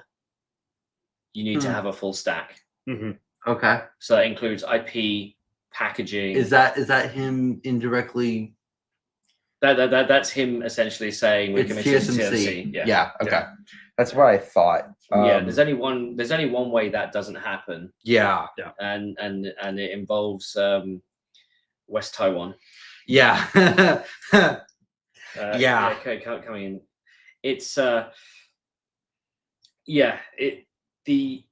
chip design takes a super long time. People, how many times have we reviewed consumer chips for people to say, why did Intel do this when AMD did this 3 months ago? And it's like, well, because this stuff was put into silicon 15 months ago. Right. Well, no. And on a project roadmap 5 years ago. To get to this point. Well, so I actually had. So this is a Strix Halo system. Yeah. I know, and he won't shut up about it. True that. I have a point to make here. So this is using RDNA 3.5. A lot of people went, well, why isn't it using RDNA 4? Simple reason is when this was being designed, RDNA 4 wasn't quite in the picture yet. Right. Also, RDNA 4 was designed for desktop graphics. Correct. First. Yeah. There are additional things you have to do to port it. The other some of the ports are already being done for the mobile chips on 3.5. Right. And what's really funny is the point that you're making. The next generation of Strix Halo is also supposed to use RDNA 3.5. So they'll use Zen 6, but 3.5 again, because that's what they've packaged for. I've heard 5, but we can talk about that. Right. Yeah. Right. So yeah, but my point is why would a company choose one IP over the other, or why would they choose one node over the other? It's because it's timing, resources, also supply chain. Availability of product. And Intel was talking about with Lion Cove how they have a sea of FUBs and how it's 99% process agnostic. Great, but you still what was said was that you still have to optimize for the node that you're putting it on. It's right. So it's not so much the fact that it was process agnostic. It was the fact that it was extremely design configurable because they used industry standard tools. Okay. It means if they wanted to take an IP block out and put more cores in, or if they wanted to make the die size bigger, even on the same process, it would have been a lot easier. You still have to design for process. Exactly. So you can't have a process agnostic design. Right. You at the architectural level, you can. The minute you start saying these are the cells we need, these are the types. The minute you start putting into RTL, you have to optimize physical design. The FizDes. If you ever hear FizDes talked about, that's physical design. The second you start talking about physical design, you have to optimize for a specific node. Okay, so that's a sidebar. Back to Ruben Ultra at VL 576. So this means that it's got 4 compute die per chip, and there are 144 chips, and however many Vera CPUs. For 600 kilowatts. That's still an insane. I think it's 72 Vera CPUs. I think it's still It's still 2 to 1. 8 to 1. 4 to 1. No, 8 to 8. If Ruben Ultra 144 to 72, I think we just it doesn't have 576 to unified. 144. That's right. Yeah. If Ruben Ultra doesn't have unified memory across the likely 2 packages, because it's likely 2 packages, then I'm calling it MI250X NVIDIA Edition. Good luck getting your press pass. For, if they're going to name this NVL 576, I'm going to call it Bulldozer NVIDIA. It's You'll be sure for the best faster than I will. But it's. I mean, this is still, they're saying second half 27. There was a comment earlier about, is NVIDIA sticking to their cadence? The thing is, we know that Blackwell, the chip that's potentially just come out, but they've already made $11 billion, which is twice more than AMD made all of last year already. That was delayed for a couple of things. One, package warpage, and the second was thermals. Even though that was delayed by 2 to 3 months, Blackwell Ultra wasn't delayed. Right? Well, because because the separate product line, it meant that the fixes that were applied to Blackwell could be applied to Blackwell Ultra, but it didn't affect the timeline of Ultra. So there's actually some interesting stuff if you look at Blackwell Ultra, they've rotated the HBMs. Yes. I wonder if they added some stiffening between the HBMs in order to reduce package warpage. It's more than possible. But NVIDIA official line is, we're still on cadence. Some of these things just take longer to roll out from simply NVIDIA selling them to the OEMs. So the OEMs may not be able to keep a yearly cadence, but NVIDIA is saying they are. And they're saying, this is still on the yearly cadence. Though the yearly cadence, when they initially announced it, felt like it was going to be a Q2 every year. Now it's like a Q3 every year. And that may extend to a Q4 next year. It feels less like a 12-month cadence and more like a 15-month cadence. And the thing is, that's still stupidly fast. So there's no need to poo-poo the fact that they're not holding to every 12 months new chip. These things take a lot of time. And guess what? They're still selling them all. I would rather chip comes out when ready, not chip comes out because shareholder demands new chip. And then, the last piece of the puzzle on this roadmap is Fineman. So there has been some controversy around the name. I don't want to get into it necessarily here. But as George said, surely the CPU should be called Richard. Yes. Do you really want to buy a Dick CPU? I mean, we had Dick Dixon, so. Well, for those of you who don't have English as a first language, a common abbreviation for the name Richard is Dick. Yes. And that's a function of what the 1920s to 50s. Yeah. Because that's when all the Richards came out. Yeah. So yeah, Dr. Moritz Lehmann, our good friend, says, "Do you mean Vera Fineman?" Vera Rubin did not marry Richard Fineman. Sorry, I just love the phrase you just dropped of all the Richards coming out. Yeah. all the single Richards. Well done. It does say on this diagram next generation HBM. So we assume that to be HBM5, right? One would expect. Though some if you love it, you better put a ring bus on it. At least one. Hey, at least it wasn't a die shrink. Then it would be a little. Yeah.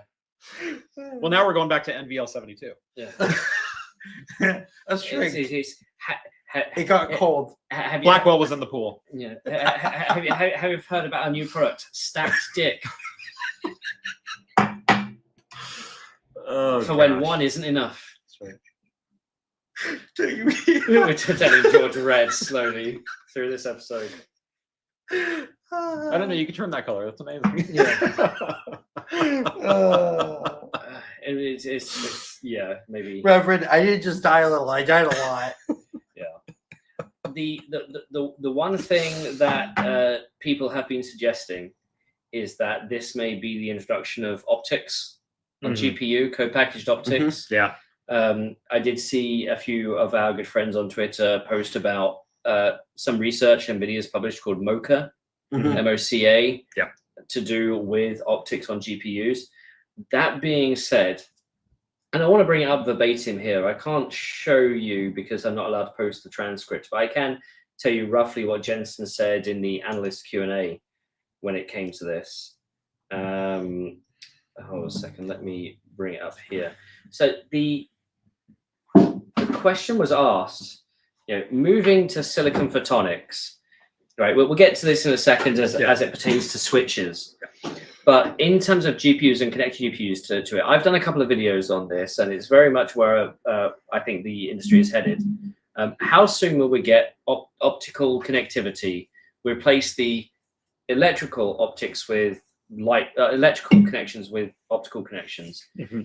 How soon in GPUs? Some hyperscale ASICs have it, and obviously the switch chips have it. So Jensen said, philosophically, we don't see or get it. Not because we think it's about the skills. We have plenty of skills. We just don't see it, and there's no reason to create technology for technology's sake.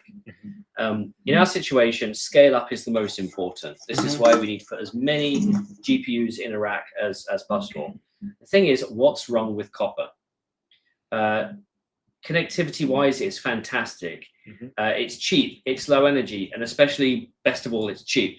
Yeah, I mean, he literally said it twice. I mean, that is a fantastic point, because optics costs a hell of a lot more money in production. It's the way Jensen puts it is, as long as you can scale within the dimension of copper, why wouldn't you use copper? I kind of like that point. He said, but eventually you go optical anyway, chip level or rack level, but it's not a philosophical question, it's a physics question. Yeah. The issue with that is, and I say this as somebody who, NVIDIA is not a client of mine, but they did pay for my hotel. I do have optical clients in this space. Electrical can only go so fast. Yes. Right? And in terms of cabling, we know that copper can do 800 gig connections in networking. Yeah. Right. 1.6 terabit is going to be a push. It's going to be multiple 800 gig. Yeah. And the thing is, how many times can you put multiple 800 gig connections or multiple 400 gig, or if you're going further, multiple 200 gig connections together to equal all the bandwidth you need? Optical Gen 1 does 4 terabit. Well, and I mean, to put it in layman's perspective, look at all of the signaling issues we've already had in motherboards when it comes to DDR5 support, when it comes to PCIe 5, when it comes to I mean, just length limitations within a motherboard, let alone within a package when you're pushing that much bandwidth and data through. Yeah. So this has been a major issue in the industry over the last couple of years. It's okay if you do it, say, in packaging, advanced packaging, right? Yeah. Where we come to co-packaged optics, because as George said earlier, if you've got two dies talking to each other at 5 terabytes per second or 10 terabytes per second, 10 terabytes per second is 80 terabits per second. Yeah. If you can put that communication into an optical chiplet to go to a GPU, to another GPU across the data center at, was it 1 nanosecond per foot? Yeah. A jiffy. Yeah. So actually, it's that's how optics works. Yeah. And okay, it does burn. The mission is to make it so it burns less power. And yes, the chiplets are expensive, but the same reason that people argue, and I agree, rightly so, why is the 5090 so expensive when it's only X higher performance than the 4090? It's because they've pushed the peak performance higher. That's correct. Right? You can argue the 5080, efficiency to the cows come home. Yeah. If you're on the leading edge and pushing faster, now, for anything 400 gig and below inside a system, copper sounds great as long as you can do the distances. But if I know Jensen also made the argument that the data center of the future is just going to be one rack, and loads of empty space and deck chairs, and it's going to be liquid cooled. Well, the rest of it's going to be cooling racks. Yeah. Or power delivery. Yeah. So what I will say to that is actually, in terms of speed of light, actually copper is faster, but degradation of a signal in copper is so much higher than optics. Well, this is why optics currently sits in long distance. We speak about optical support in kilometers, right, or in miles rather than meters. So it's the thing is, think about, and it's all to do with bit error rates, right? How much does a signal degrade over distance? Right. The thing is, if you copper is exponential, optic is almost nothing. But even with that, think about the data limits of optical is short range. If you can pump it, right, but also the one thing with copper is it's just a single signal. With optics, you can put multiple signals down the same fiber because you can have multiple light wavelengths.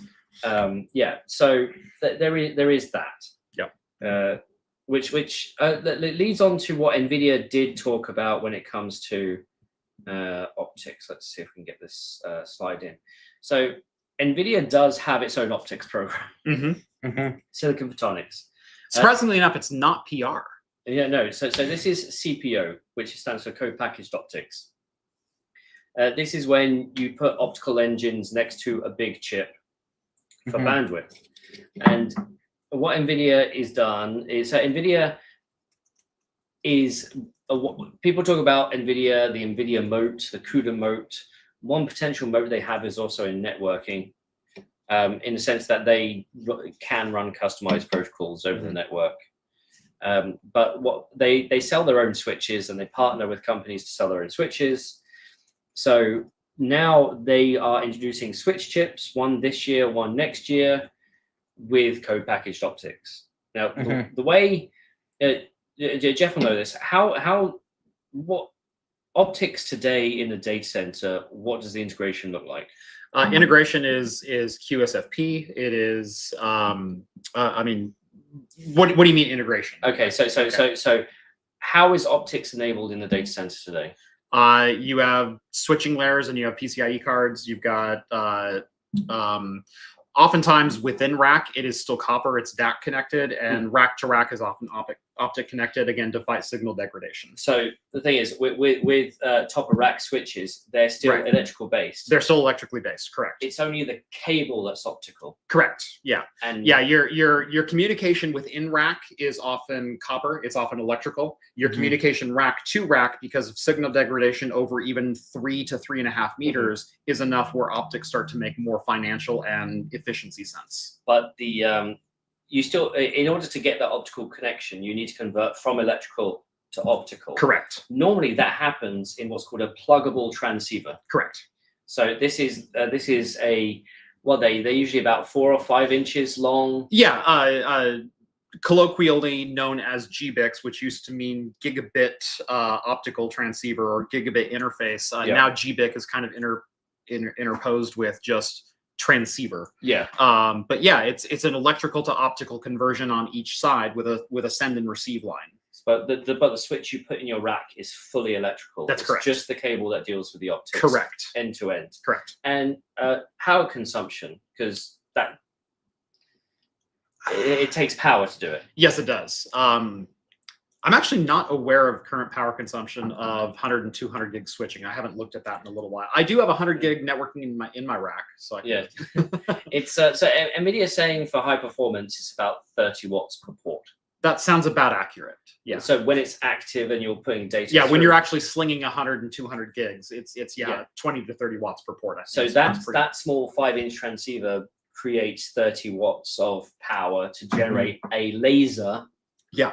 Right. So if you have a data center, NVIDIA's argument is you can have megawatts of lasers. The sum of the power. They say if you had 400,000 GPUs, and each GPU had power. It's reaching. I get it. But what's the NVL number on that? Whoa. Some reason my computer just decided to enable audio. I think your mouse hit just the right button. I think you leaned on it and it tapped. So what NVIDIA is doing in this announcement, let's go back to it, is with the switch chip, instead of relying on the pluggable things that you put in with the cables, the conversion happens much closer to the switch inside the box. So now the only thing you need to do box to box is use a single mode fiber or multi-mode fiber. So the cable itself now has zero power.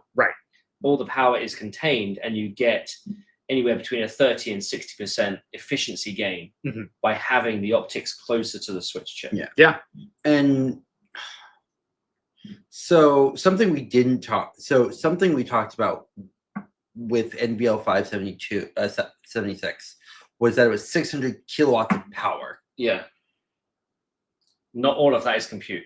Yeah, no, that's the entire system. But we're talking about power and how much power a data center would use for lasers. Going back to the 576, I don't see how you're cooling it. Like, yes, I saw that. So I think per die, the power goes down gen on gen. So, okay, if it's 144 packages,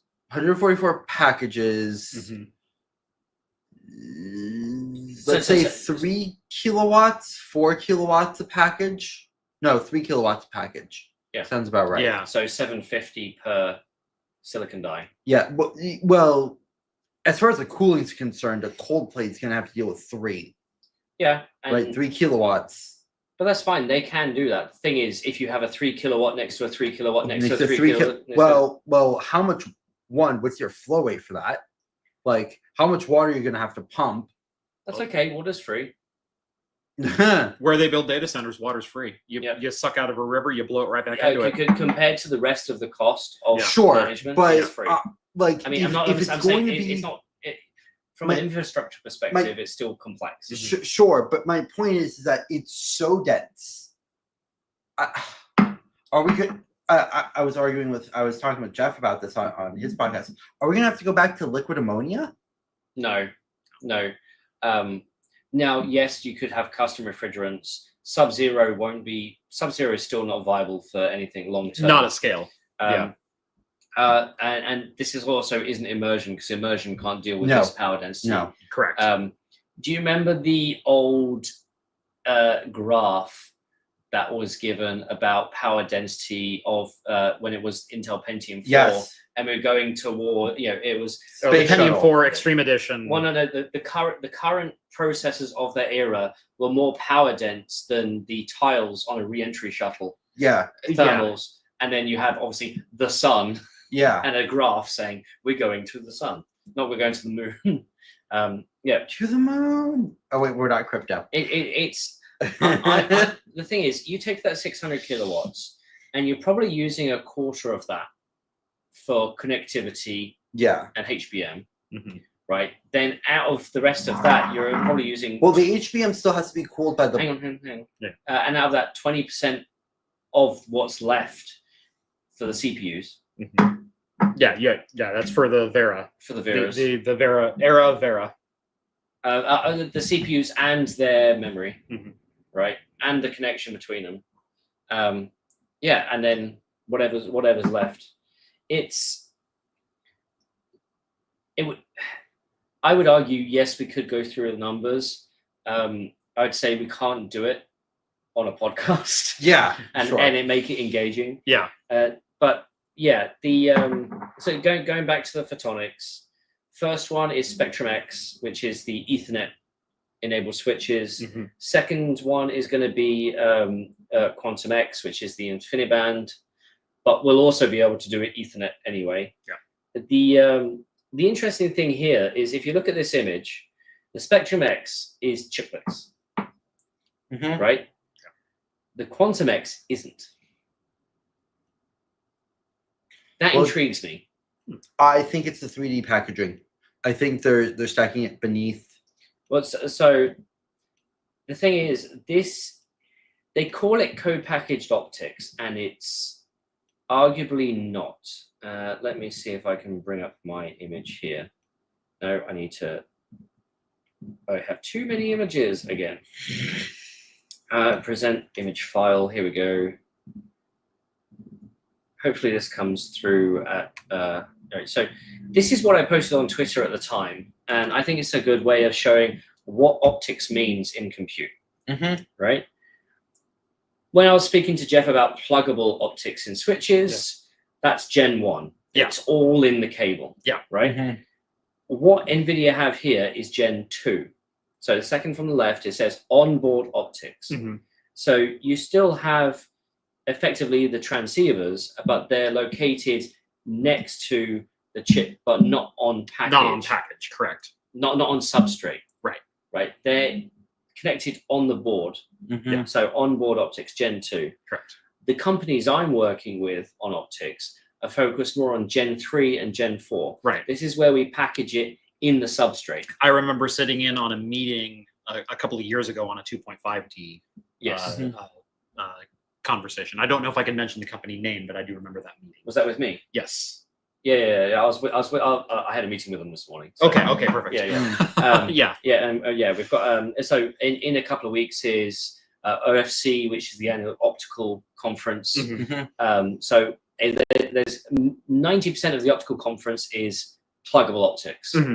The growing part is this Gen 2, Gen 3, Gen 4, Gen 5. Right. Thing is, so Gen 2 makes sense in this case for the switches that NVIDIA is doing. But if we want GPU to GPU optics, high speed, you need Gen 3, if not really Gen 4. The thing is, we speak about it in terms of GPU to GPU. Think about it more as a GPU memory controller to a series of HBM. What's the bandwidth of one HBM module today? Well, one module is about 1 terabyte per second on Blackwell. Yeah, right. So optics today can do 4 terabytes. So imagine just having an optical. Isn't it 4 terabits? 4 terabit. Okay. So you need 2 links. 500 meg. Yeah, no, but that's increasing gen on gen on gen. Yeah. But the point is, rather than having just one HBM, you have an optical link to a memory buffer that could have another 12 HBM. So you have access to those 12 HBM at 1 HBM worth of speed, but your capacity is incredibly increased for having the one memory controller. So optics isn't just about chip to chip. It could also be chip to memory, or chip to storage. It reduces the impact of multiple endpoints, like we see with the SOCAM, with the increased memory capacity equals lower overall bandwidth. Well, you could also have, I mean, in theory, if you have high enough, advanced enough packaging, in theory, then maybe you could have 2 optical chiplets to 4 HBMs off on a separate side at the same speed as the 4. If they essentially reducing your shoreline for the amount of data that you're moving, because that's a massive limitation with HBM right now. Well, yeah, and one of the reasons why they co-package HBM rather than having it off-package, shoreline and bandwidth and everything else. So there is a pathway to this and exactly what form it takes. The technology that NVIDIA is using is actually the newest optical technology on the market from TSMC. It's COUPE, isn't it? It's called COUPE. Yeah. There's no accent on the E, otherwise it'd be coupe. Right. Yeah. It's because we pronounce it correctly. It's coupe, it's a French word. So, but and normally the way you have an optical connection is that you have an electrical chiplet and an optical chiplet. And the electrical chiplet, handles the digital signaling, and the optical chiplet does, you essentially have the conversion. Yeah, it's your media converter. The thing is, they have to be in different process nodes because of the functions you need, especially because laser generation requires, I think, lithium niobate films, and also how you detect light. All of the other tubes we're not allowed to talk to. Talk about. Yeah.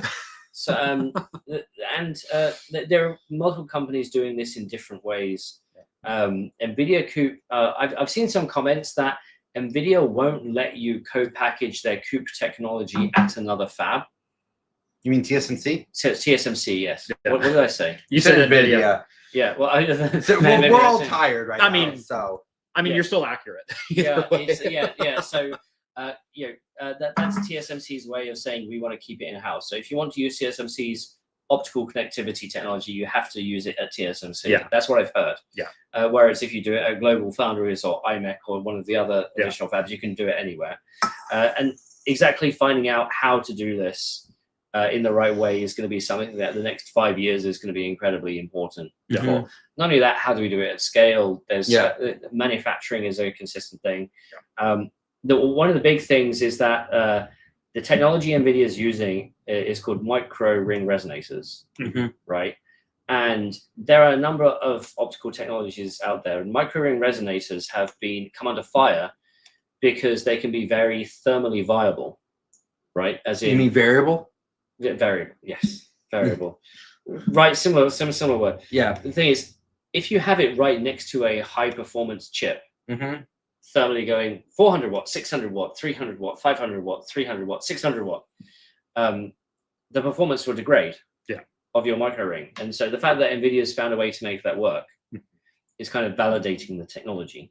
There's a company out there called Avicina, which doesn't do multi-wavelength. They do single wavelength, but it's micro LED. But in order to do what one company can do on 16 fibers, they need 576. Right. But they can still do it in a tight, and it's again competing, products in space. So there are companies like Celestial AI and IR Labs and stuff that do all sorts of this. So it's going to be a really interesting thing going forward. It's not something that's ever going to come to consumer.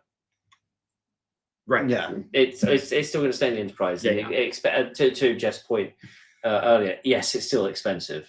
Right. But if you need that peak, that's where you have to go. Well, speaking of consumer and sort of consumer-y land, let's move over to what Project Digit has been renamed. I was literally just going to recommend that because we've been on the air for a while. Actually, one thing I want to do is let's have the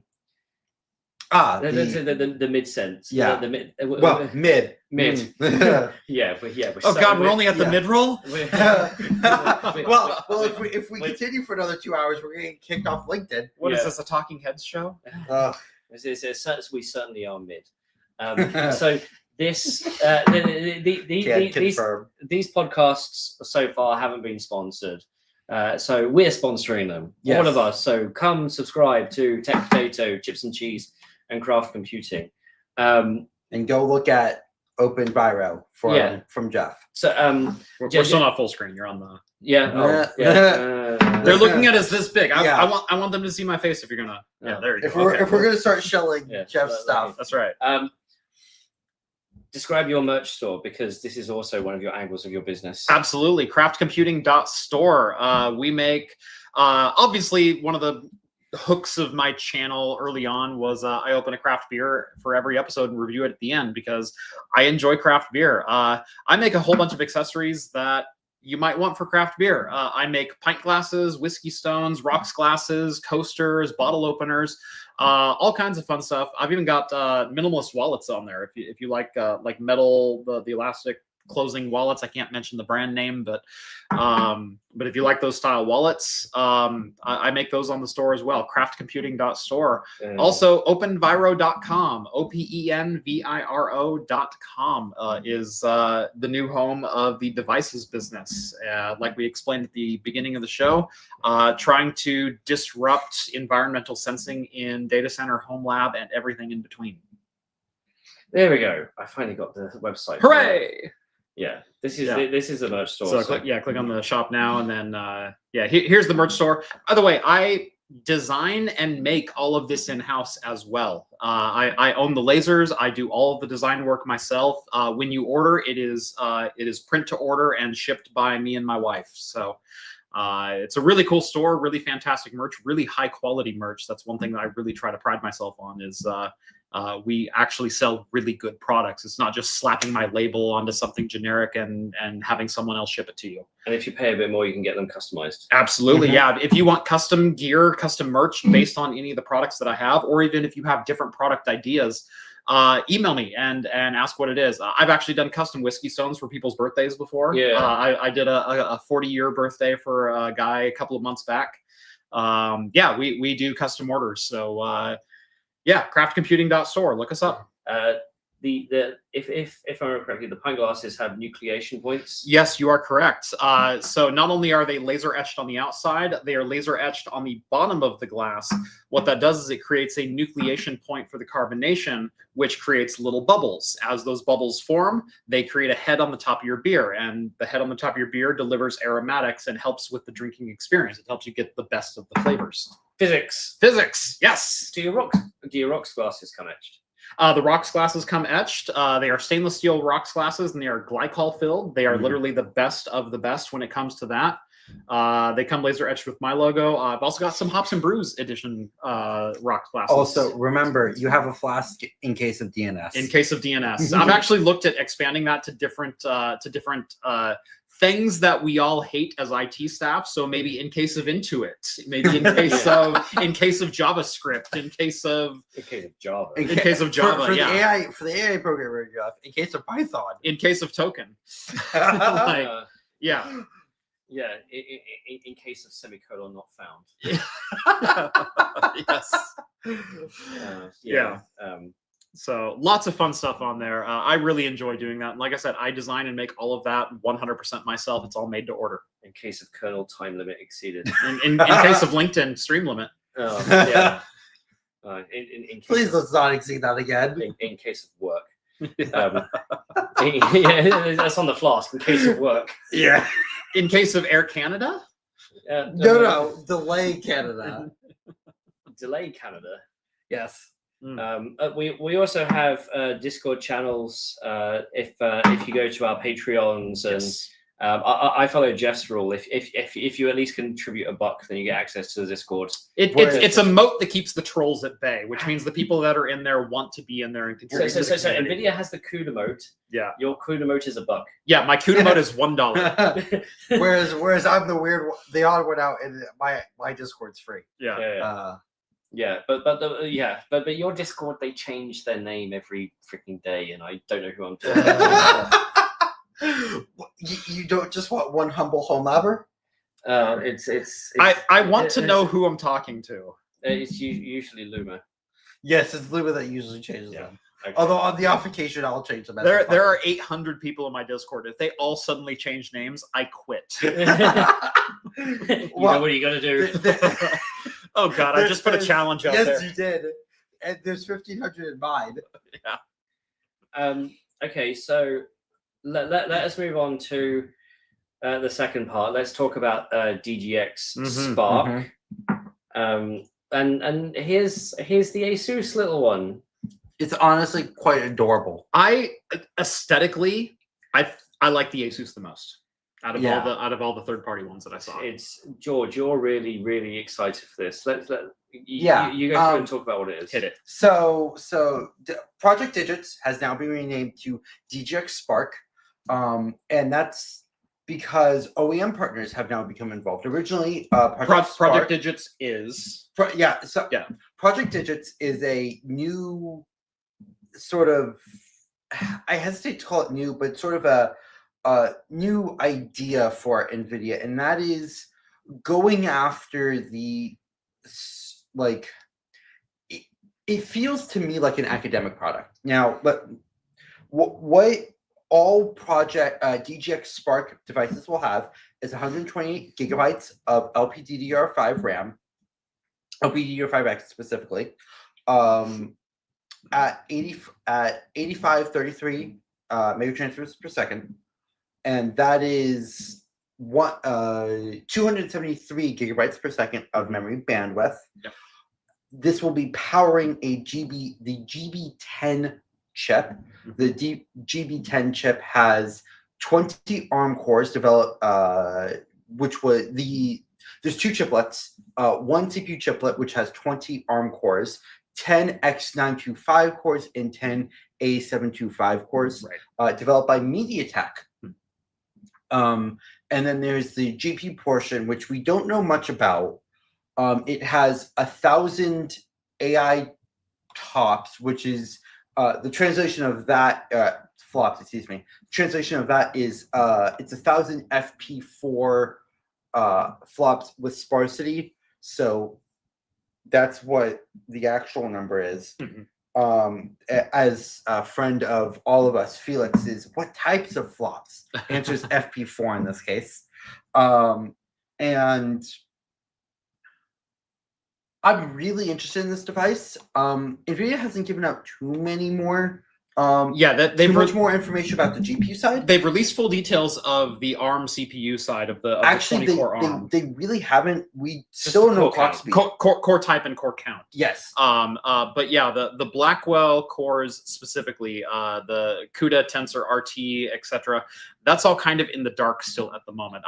My guess is they're still finalizing the SKU, but it's weird that they haven't like narrowed in on things, especially because it launches in 2 months. Yeah. I would have liked to have seen this finalized and the full specs announced now. Yeah. However, we do know a little bit more about the GPU than what NVIDIA has announced. How quickly can you count those, Ian? Count what?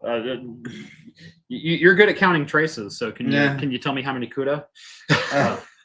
No. PCB layers. PCB. Oh, that's right. That's your superpower. Yeah. So I've seen too many PCBs.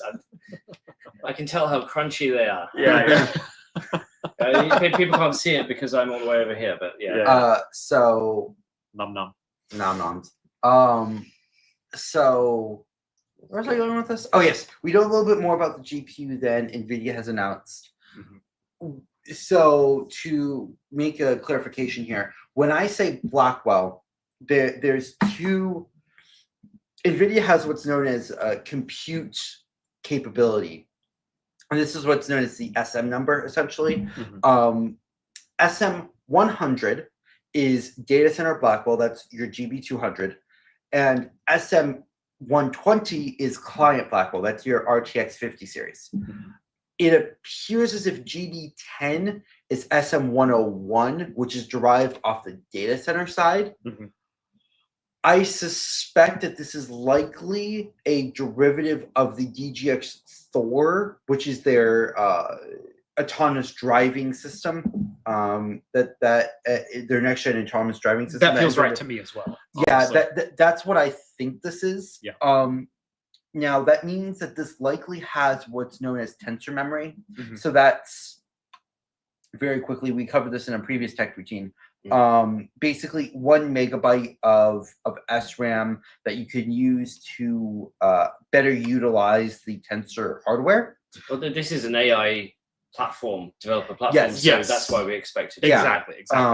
So, and tensor memory is not actually on the client GPUs. It's found only on GB200 and the data center Blackwell. However, because this is designed to essentially be a mini GB200 system, I do expect there to be tensor memory. Yeah. So I've got a picture of what's on the back here. What we're seeing here. So there are 4 USB ports, an HDMI Sorry, I'm looking at your port, picture. a 10 gig NIC, along with two 200 gigabit per second ports, and that's powered by a ConnectX 7 NIC or DPU or whatever you want to call it. Yeah. So if I want a mouse, yes, I need a Type-C mouse. Yes. Or I need or I need an expander Type-C. Well, that's just like the M4 Mac Mini that just got launched. That's 5 USB-C ports. Yeah. And that's it. Yeah. Or what's the Asus motherboard that has nothing but USB-C ports? I think there's 7 or 8 of them on the back. No, that was a ASRock board. ASRock, that's right. And that's right. I spoke to Red. Yeah. Who's the PM for that? Yeah. And he said that's a conceptual design. Okay. Right. And he thought, yes, you still have headers on the board that could be Type A. Yeah. But on the back, all Type C. Yeah. Nothing I love more than plugging my keyboard into a 20 gigabit port. The thing is, only one of these ports is power. Right. Power in. So yeah, that's the thing. So the port on the left is power in. Yeah. Right here, but that's the only port that can be done for power in. So why do you say it's display port out? Because technically you could do a power delivery monitor on a single cable. However, I've never seen a monitor that delivers 175 watts. Yeah. So the power consumption of the entire box is 170 watts. 170. Yeah. Who said that? That's spec sheet. According to spec sheet. They released a white paper on it. No, the spec sheet on the NVIDIA website. Yeah. I can pull it up. Because I spoke to the PM for this. Oh yeah. He gave me a different number. What's the number that? So I think 175 watt might be in the sort of PL2. Okay. Yeah, the burst, instantaneous burst. So I'm gonna put it into because George and I were talking about this earlier this week, because the official USB-C spec for power delivery is only 140. Is it 140, 145? No, there's a 240. 240. Yeah.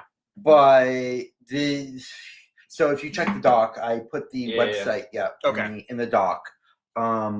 It's 170 watts. So I was told it's more likely to be 120. The thing is, and that's what I would have guessed as well. The thing is, even at 120 for a box this size, it's what, 5-inch square? It's basically an old style Mac Mini. Yeah, it's an M1 Mac Mini. But yeah. The cooling on that has got to be so freaking loud. Thank you. That's what I was saying. Right. I'm going to be in the minority camp. I don't think it's going to be that bad. But that might be because you can't actually fire everything up at the same time. Also, yes. Yeah. Well, so here's the thing. I actually know somebody with a CX7. The CX7 will idle at 25 to 30 watts, just on its own, doing nothing. This might be a respin. It's not. It appears to be just based on the SKU number of the image that I took. Now, granted, this could be a developer board, or a test board, so maybe this is just using off-the-shelf CX7. Yeah. But based off the image of the CX7 part number, it does appear to just be a standard CX7. Yeah. So I will say that the Asus version is slightly smaller than the NVIDIA Founders Edition. Yes, it is. Yeah. They said that partners will start at 3,000, and the NVIDIA Founders will start at 4,000. So you can buy 2, and it comes with a ConnectX cable for 8,000. Yeah. So you get the cable. 8,050. Oh, so you're paying $50 for the cable? Yes. Dang. Yeah, they don't even give you the cable. Well, I have gone round NVIDIA's headquarters.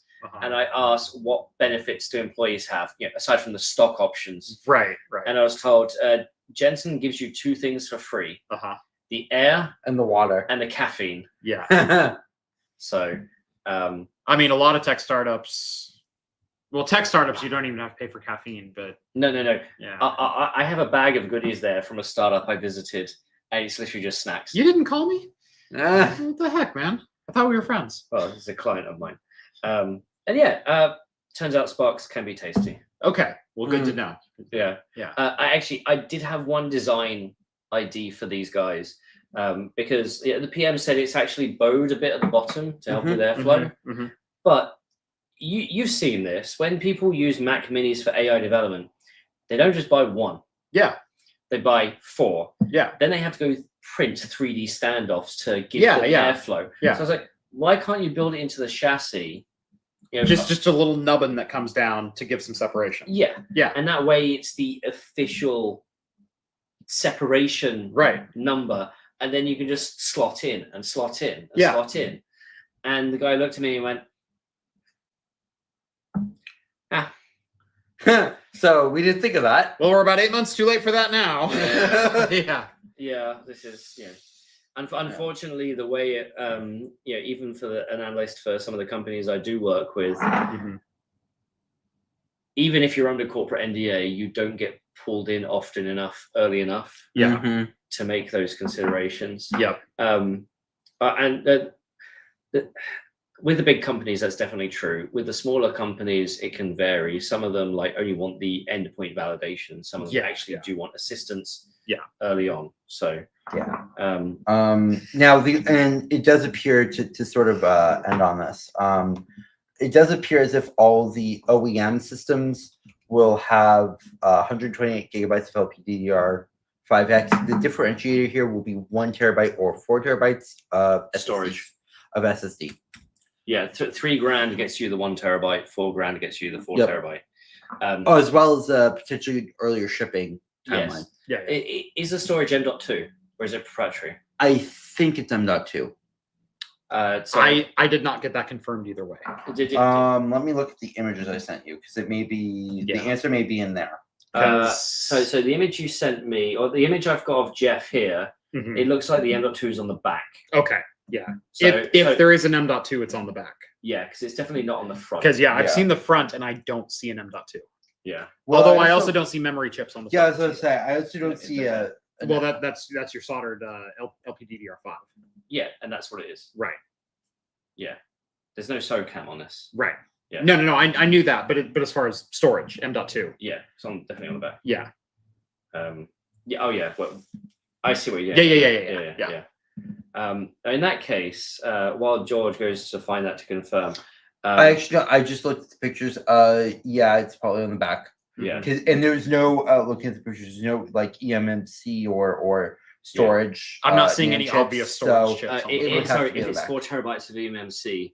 Oh Jesus. and when I say eMMC, I mean just regular NAND chips, but yeah. Yeah. The one that I think got a lot of people excited is DGX Station. Yes. So you talk about this, Jeff. Yeah. DGX Station. Basically, if you've been excited about seeing the BG300 announcements, the giant, system on chip substrate and whatever, not system on chip, but giant chips of BG300s, and you went, how can I socket that into an ATX motherboard? Well, the answer is you don't, but you can buy it built into an ATX motherboard along with a Grace chip in an ATX form factor, and you're going to trip breakers everywhere. Well, in the US, you're going to trip breakers. You and your 110 volts. Look at him all smug over there. It's 120 split phase or 220 split phase. Come on. Yeah.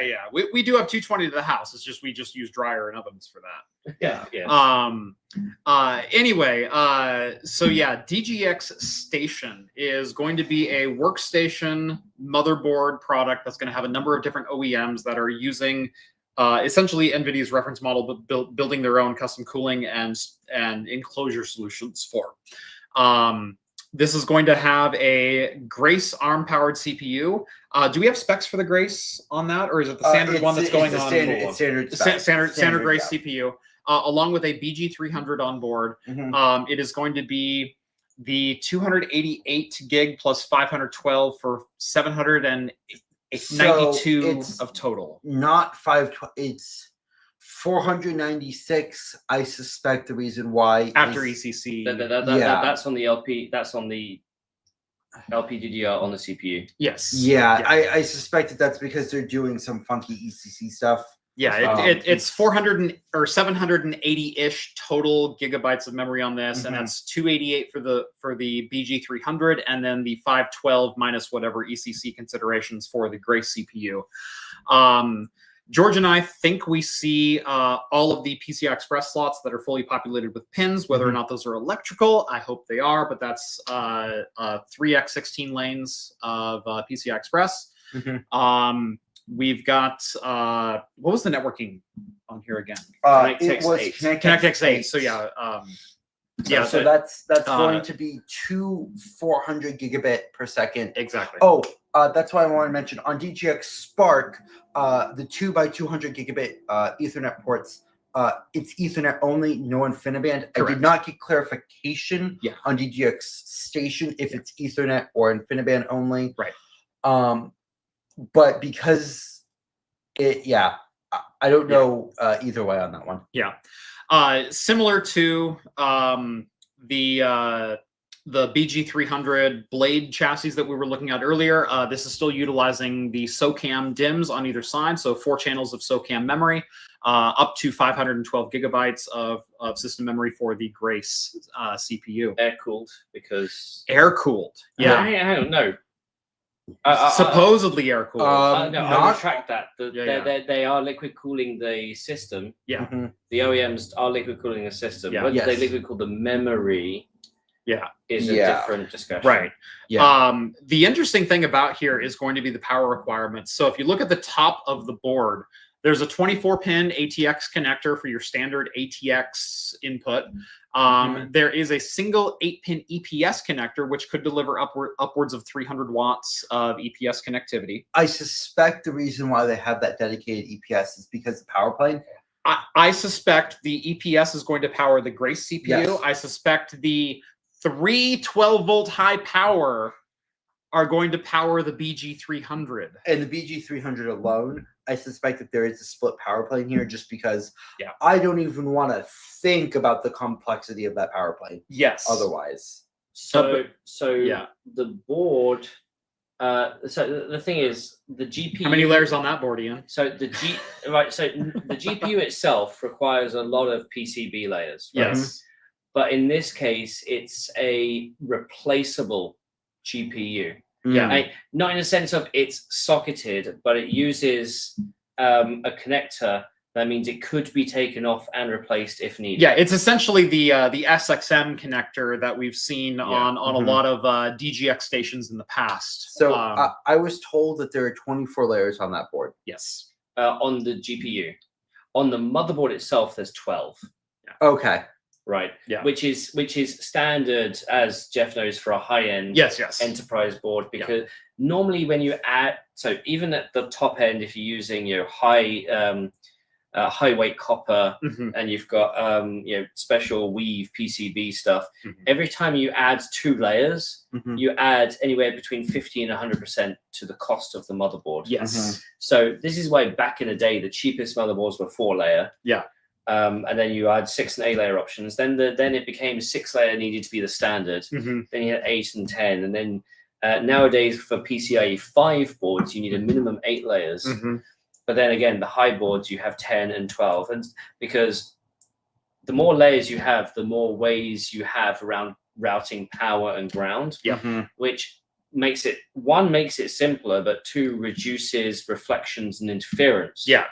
But you pay for that in the cost. Now, in a system like this, which we suspect to be at least 5 figures, given that a Blackwell GPU will retail at 40. I did not get anyone on record to give me a quote, but the number I hear floating around is 15,000 starting price. Well, the thing is, a PCIe Blackwell chip. Well, doesn't exist. So a PCIe hopper. Right. It's 10. Yeah. So keep going. And for more memory. And we're also hearing somewhere between 8 and 10,000 for the 6,000 Pro. Well, we will get to that. And we'll get to that in a second. But again, giving some context to the pricing here, I'm hearing roughly 15K for this motherboard. So, and that doesn't include the system around it. Correct. Yeah. So the liquid cooling, the other storage, because you can tell they'll be gouged. Yeah, you're going to add another $3 to $4 grand. Power supply.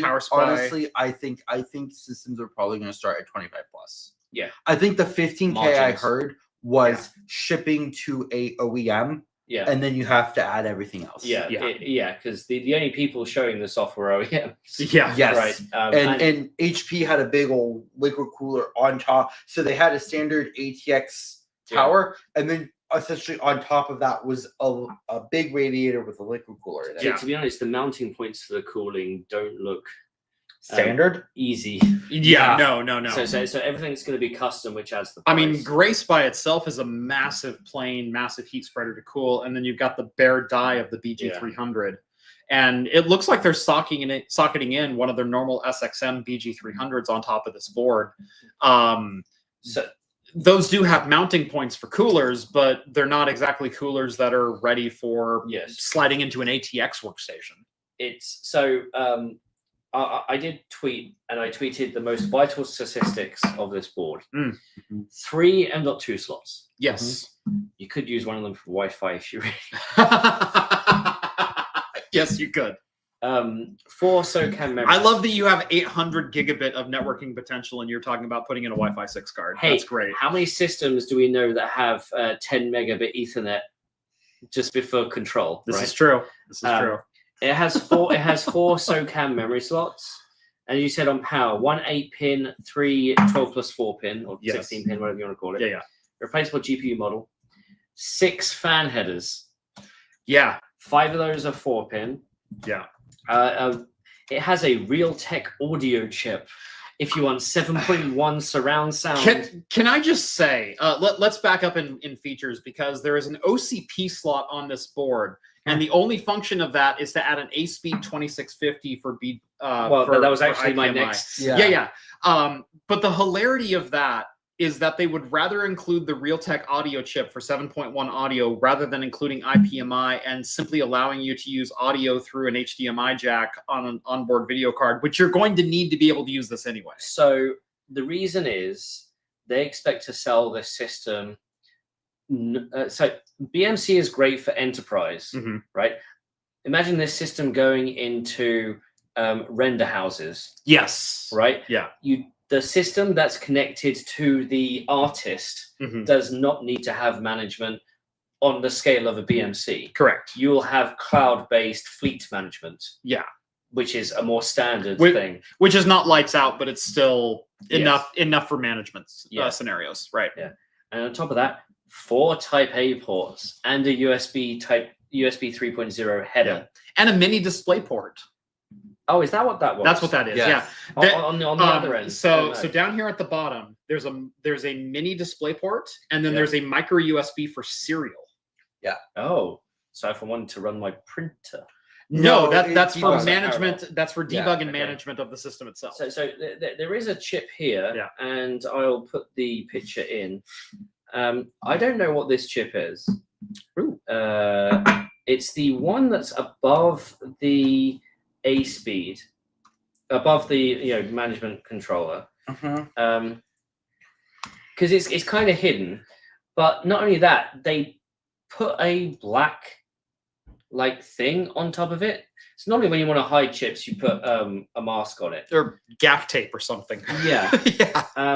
So it to the right of it looks like what may be like a mini FPGA and 2 memory chips. Yeah, there's a couple. There's 2 NAND flash. There's another smaller chip off to the right, and then there's some kind of microcontroller FPGA. So some people did suggest that this might be something like a lattice system management FPGA, which exists on servers, sure.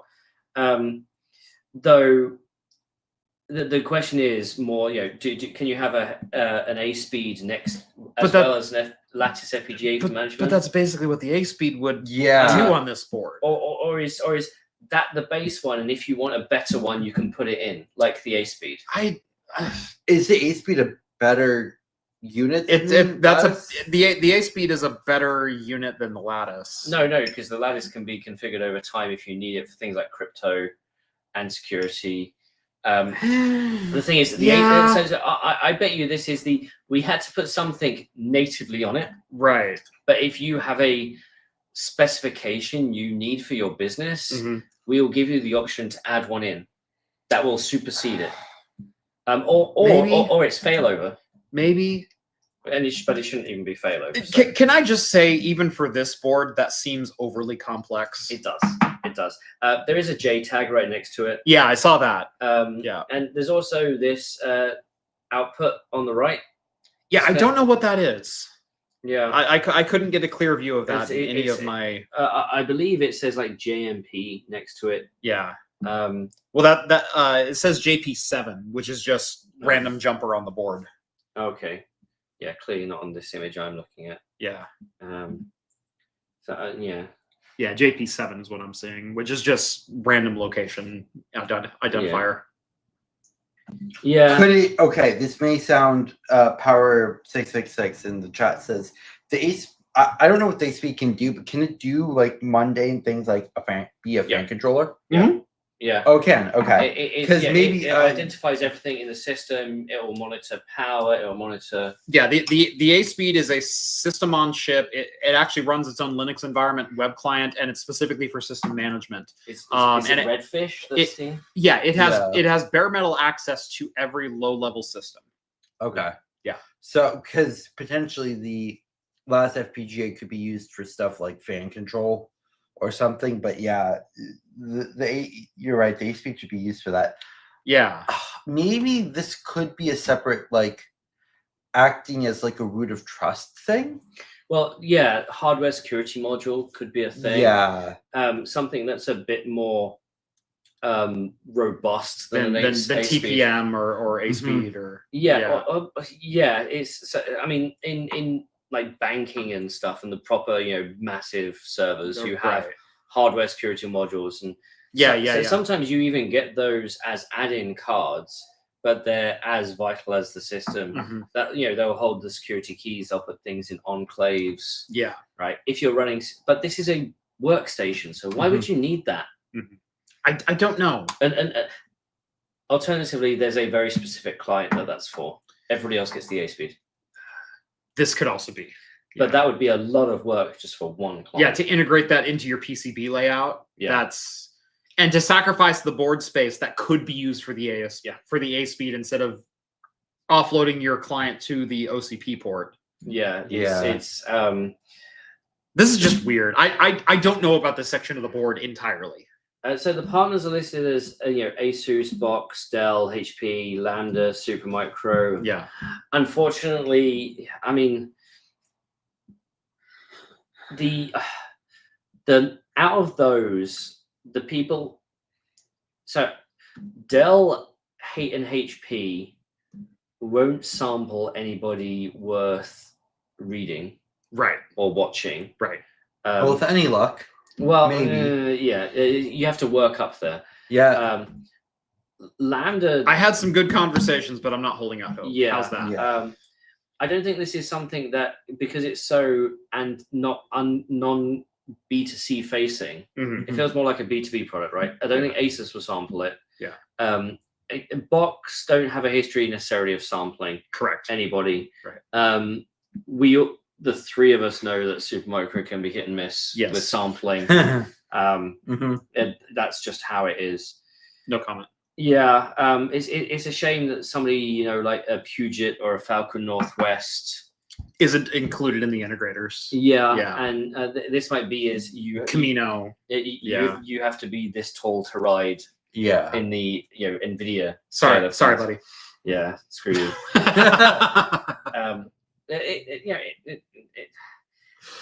The funny thing is, if you paired this with a non-Founders Edition 4090 or 5090, you don't have enough space to fit it in the board because they're 4-slot. Yeah.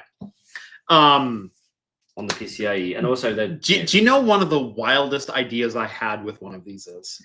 Pair it with a Sparkle A310. No, but I like where your head's at. Yeah.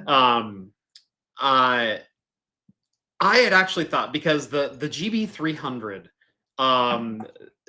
Have they announced if that has graphics APIs or if it's just AI compatible? It's just AI. That's what I thought, and that's when a lot of so for those who don't know, NVIDIA will basically black out or not design the high-end server chips anymore compatible with DirectX 12 and Vulkan and the graphics APIs. They simply don't have rasterizers. They don't have Z buffers. So, that's exactly right. So H100 and H200 did. Yeah. But Blackwell does appear to no longer have those functions. Correct. Anyway, however, DLSS is a tensor and RT function. Mm-hmm. If you follow my logic here, you could run a 5090 in this board and offload DLSS to your GB300. Well, yeah, you could do compute. You just can't do the accelerated things like Z buffers. You can't do the rasterization of the Z buffer, but DLSS is nothing but an image processing API. Yes. So it doesn't rely on the rasterization So this is the most expensive physics card. That's exactly right. Yeah, most extensive. That's what I want to try. Because physics. No, I know, but it's an API that's only compatible with. But you could, in theory, because this just relies on RT and Tensor, which is fully compatible with GB300. Wait. Does DLSS use the RT cores? Yes. Then it will not be compatible because Blackwell does DLSS use. DLSS may be Tensor only. Oh, if it's Tensor only, then yes, you could. I don't remember explicitly. I don't remember, but if it uses the RT cores, then server Blackwell does not have RT cores. What's NVIDIA's frame gen called? It's frame gen. Yeah, it's DLSS frame gen. DLSS frame gen. Well, then that does up to 4 frames in advance. Yes. Maybe this will do up to 64 frames in advance. Quite possibly. Could you imagine 1,000 FPS in Cyberpunk? No, one rastered frame every 5 seconds. Yeah, right. One out of every 1,000 pixels is rastered. Exactly right. But to be honest, they during the keynote, he went up from 1 in 8. Was it 7 out of every 8 would be AI? Yeah. To 15 out of every 16. Yeah. So he's gone from a 3x3 to a 4x4. Right, and so their line of thinking is not that far outside of this. Of having a high-end raster card and then having a high-end coprocessor essentially for DLSS and AI upscaling. No, what you should do is you should do a PCIe to PCI converter and put in a sound blaster. Oh my god! Is Circuit Rewind in the chat? No, that's not from him. No. For those who don't know, Circuit Rewind is a member of my Discord community. He also has a YouTube channel of his own. Hi, Vince. That he ran a 3080 on a Pentium 4 board with a PCI to PCIe adapter. Yeah. He's also gone the other way. He's looking at doing a Voodoo 5500 on a modern system. Yeah, well, I've shown you the PCIe, the fastest PCI card. Yes, ever made. Yeah. The native PCI card. Yeah. I mean, we're going to give it to George for PDX Land. I think so. Yeah. Oh no. These are the horrors that I'm expecting. We've got PDX plans land. for you. The thing is, I couldn't buy that. I asked Zotac for it, and they gave it to me. Yeah. This was back when Chinny and Boo were both. Oh yeah. Boo's still there, isn't he? No, Boo is Case. Okay. Yeah. Okay. Okay, so that's workstation. Or no, Boo is still there. He's just not in that role anymore. Yeah. Okay. So the last thing to cover here, I think, is just the pro cards. There's not necessarily that much to say apart from your wallet will cry. Yeah. Yes. Well, I mean, would you expect anything else? So they have done some renaming here.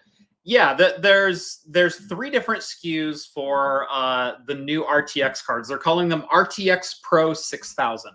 And that is the 6000 is the highest model. Correct. And so the RTX Pro 6000 is the new high-end model of professional, I guess you would call it Quadro or Tesla level cards. Yeah. For NVIDIA. The interesting thing is that there's 3 different SKUs, and they are 3 different use cases, 3 different deployment scenarios. There is the RTX 6000 Pro workstation, which is essentially a rebadged 5090 with sorry, all of these RTX 6000s have 24,196 CUDA cores, if I'm I remembering believe correctly. so. It's using a slightly less cut down GB202 die. Exactly, versus 21,760 of the RTX 5090. So it's about 10% more CUDA cores, essentially. But it also has 96 gigabytes of GDDR7 instead of 32 gigabytes of GDDR7. So 3 times the memory, 10% more CUDA. And the way that they're doing that is they're moving from 2 gigabyte or 16 gigabit GDDR7 modules to 24 gigabit GDDR7 modules. Yeah. And then they're also doing the top and bottom stack. Yeah. So yeah, it's like 2 DIMMs per channel. Right. And so there's 3 different models with those exact specifications launching, all 24,000 CUDA and 96 gigabytes. There is the RTX Pro 6000 workstation, which Ian has pulled up right now. And this is basically a 5090 with shinier paint on it. It is the exact same design, exact same thermal design, exact same blow-through vertical thermal design that we've seen on the RTX 5090, RTX 4090, etc. There is the RTX Pro 6000 Max Q, which is a blower card design. So going back to internal to external out the rear, blower card design. It's better for servers. Yeah, more meant for servers and multi GPU instances without super high speed or high pressure airflow inside of a server chassis. These are going to, instead of being 600 watt, be 300 watt. Now that might seem like a huge cut down. In AI scenarios, the memory and the bandwidth is much more important than the overall compute. And so in AI-specific scenarios where you might be using one of these cards, they're only something like 5 to 10% slower. They're not that much of a cut in those workloads. It's also ECC memory, isn't it? Correct. Yeah. So it's got the additional features that Pro cards need. Exactly right. And there is a little bit of overhead with that. But the adjustment is you get a more fully enabled GPU as a result anyway. So. Correct. There's also a third model card, the RTX 6000 Pro or RTX Pro 6000 server. And that is what we typically see in these server cards, the Tesla cards of old, which are the passive cards that you install into a server and allow server chassis airflow to push and pull through the GPU. Those are, again, 600 watt cards, just like the workstation cards, but without onboard fans. How much? So the fans that you need for that, I want to, I want to imagine, massive 60 mil thick Delta 9,000 RPM. Oh, fans. Absolutely. How much? 9,000. Look, 15 12, at least. 12, 15. Well, they're what, 6 centimeter diameter? Most of them are 80. Yeah. Blowing-matrons. Blowing-matrons, yeah. And how much current do they draw? 40 watts. 40 watts for the fan. Yeah. If not more. Can't they put like 12, 15 amps? There are some 80 mil blowing-matrons that could draw upwards of, I believe, 60 watts is the most that I've seen. 40 is most typical at 12,000 RPM. Jeff, yes, your project, should you choose to accept it, is to 3D print. Oh no, a blower. You know what's really fun? This is using the same blower as the V100. I already have a model done. The same mounting points. Yeah, same mounting points. Yeah. But does the fan that you use pull 6,000? Do you want to know my most recent solution to enterprise GPU cooling in a chassis that's not designed for it? Just don't. Number one is just don't. Yeah. I do not recommend doing this. But number two, if you're going to do this, and I don't recommend that you do. Well, if you're going to be dumb, be tough. That's exactly right. My most recent solution is Arctic makes a set of 80 millimeter fans. They sell them in a pack of 4. They're industrial fans. They do 10,000 RPM. And they're about $10 per fan. You can buy them in a 4-pack for $40. What I've done is take them together. Take 2 of them and stack them together. Take a second pair and stack them together. Zip tie them together, and those 4 fans in a 2-wide scenario fit almost exactly into an 8 PCIe bin or APICM mounting point on the rear of a server. If you can zip tie those to a server and then plug the fan headers internal to the server, you can have 120, 160 watts of pull through for your GPUs that are mounted to that point. And have you been taken over by Zeus? No, because I also didn't splice the cables and add jumpers to make them go 60 watts each. How are your ears? What ears? Huh? Yeah, exactly. Yeah. It's actually not terrible. It's one of the better solutions that I've found is mount the fans externally and just zip tie them to the back of your chassis. And then keep the system in a different building. Yes. Remote into it. Yeah. Keep the system in your garage. And the problem is that the fans will not ramp. The fans will not ramp up with your server. So if you're going to run them, you have to put them to 100% and then enable your workload. So you just keep them in a very specific little humble home lab. Little humble home lab. Yeah, with a Thunderbolt cable going. Exactly right. It's exactly right. So aside from the desktop editions, there are going to be notebook editions. They go up to 24 gigs. The funny thing is, during the briefing, they got the numbers the wrong way around. So it said the laptop had 96 and the cards had 24, and I'm like, what? How many fingers could you lose with that? It depends on how quickly you react to it chopping the end of your finger off. Yes. How much of a nail have you lost by accidentally putting it in a high-speed fan? I have actually drawn blood with a high-speed fan before. But did you lose a nail? I didn't lose a nail. I lost a side out of one of my fingers one time. Ooh. I've done that more than once. Yeah. I have lost half a nail. Yeah. By doing that, because back in the yield overclocking days, when you had your Delta VHEs, the sort of 300 CFM, using 9 of those. Yeah, those were fun. My favorite fan that I've ever used is the Delta. They were basically ceiling fan motors inside of a 120 mil chassis. They had 3 wings, millimeters thick. Oh, the blades of the fan were 8 millimeters thick, and then they tapered to a razor point. Yeah, they were nuts. Well, I don't even want to think about the noise. Have you seen the latest Linus video? Yes. Where cruciferous vegetables were maimed. Yes. Yeah. And some bright spark decided to wear a wig. That health and safety must be a nightmare. Yeah. The fan went nom noms on many vegetables. How long until LTT puts that into a gaming PC? If we're talking about 0 seconds. I mean, Linus has already done the what is that? The 600 mil Delta that he piped into a PC before. So that's not all that impressive anymore. Like it's been done. No. I think it's just how long before it puts the card. Oh, the card. Gaming PC. Yeah, totally. I've already made some phone calls. If he could put 4 in a system and air cool it, 2400 watts. Do you know what I flat out requested? Because I have a vendor who is interested in sending me a 5-node EPIC 4004 chassis that supports 5-node. Okay. 5-node. 5-node EPIC 4004, which is the AM5 platform. So 16 cores, Zen 5 cores, or Zen 4 at the moment. But it also supports a 2-slot full height, full width GPU with 600 watt power delivery. And so each of the 5 nodes could hold one of these RTX Pro 6000s. Right. Imagine what we could do with and that's a 2U server.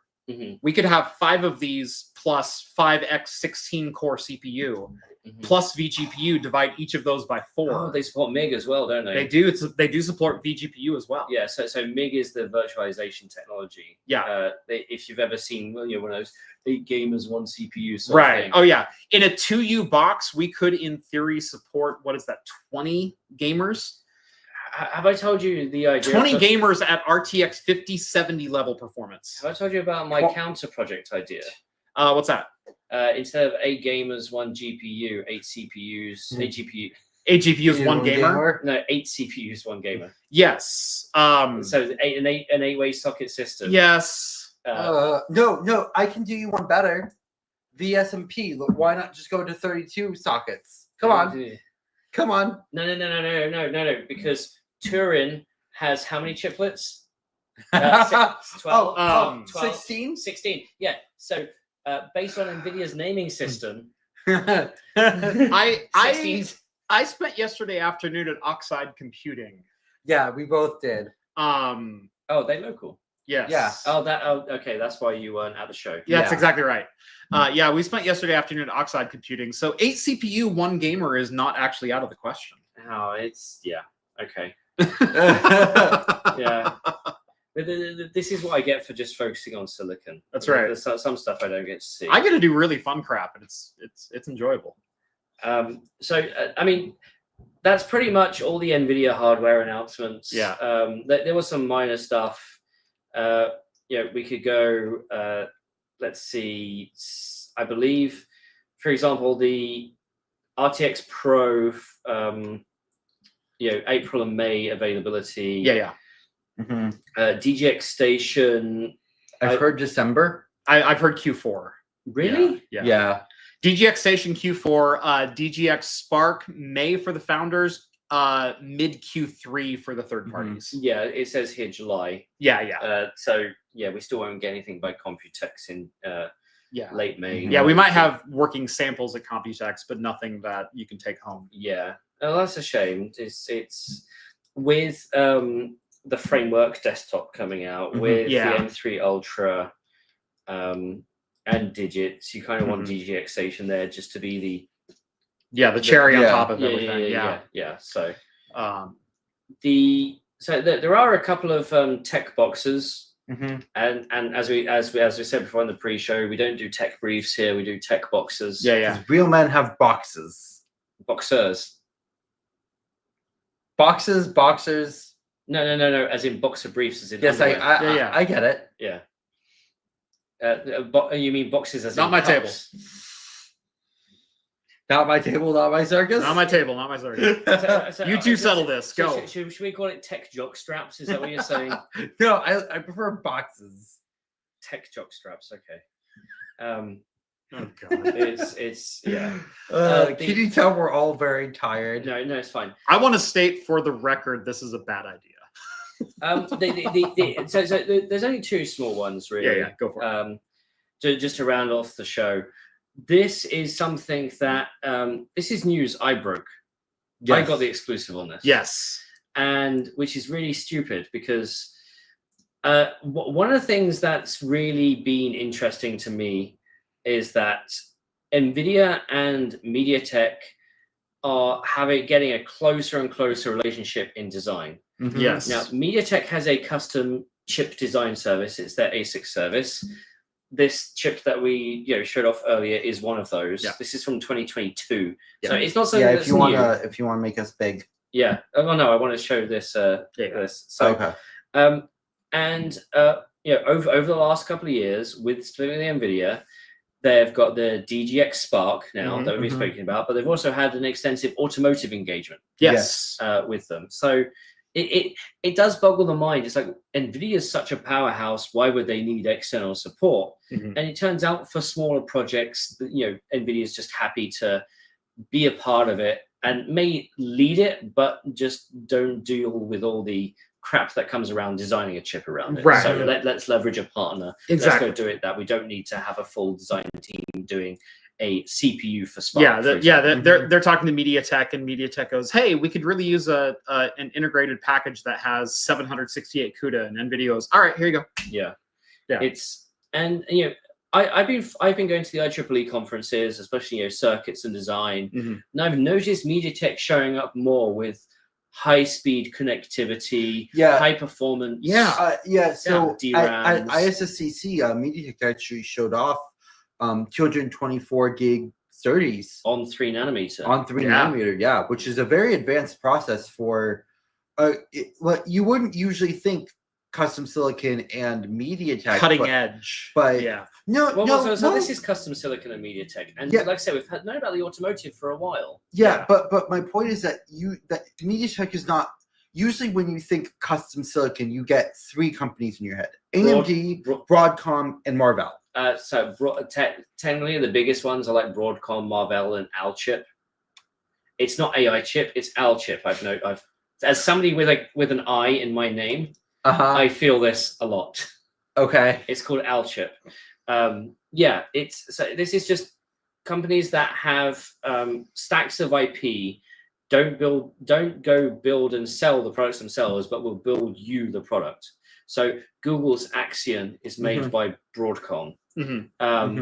I think so we've got some other chips, built by Marvell, and a lot of Switch chips are built by Broadcom and Marvell. As well. So to say MediaTek has an ASIC service, I perhaps know it more than most because I've actually done paid work with them. I gave them a lot of feedback based on their marketing around their website for their ASIC business. And then, come Mobile Congress, I saw their ASIC division, and that's the reason why I bought this chip. But the rumor going round, and George, you've heard this rumor a lot, is there's an expectation that there will be a MediaTek-designed NVIDIA chip for notebooks. Yes. On the heels of Qualcomm's Orion, Snapdragon, X Elite. So something to compete in the Windows ARM-based notebook space. The question has always been, how much of an exclusivity agreement does Qualcomm have on that with Microsoft? With Snapdragon. But also, does any other company have the wherewithal to come into the market and make any sort of splash? Now, NVIDIA does, but NVIDIA doesn't want to piddle about with notebook class chips. So the expectation is, given the MediaTek arrangement, maybe MediaTek's the one that's going to lead that. So they had a couple of talks at the show, not even in a room talk. This was on the show floor talk about what one was at Digits and one was about MediaTek is engaging with NVIDIA. I went to the latter one. I actually met my contacts from MediaTek who happened to be there. They didn't know I was going to be at GTC. I'm like, you're talking about chips? Of course I am. And the guy looked at me. The problem is MediaTek's Western PR focuses purely on the consumer stuff. So anything on the enterprise, they either don't know anything about, or there's no impetus to promote it. But I get engaged there. So I sit down, and this is one of the senior VPs. I unfortunately can't remember his name. I've met him a couple of times now.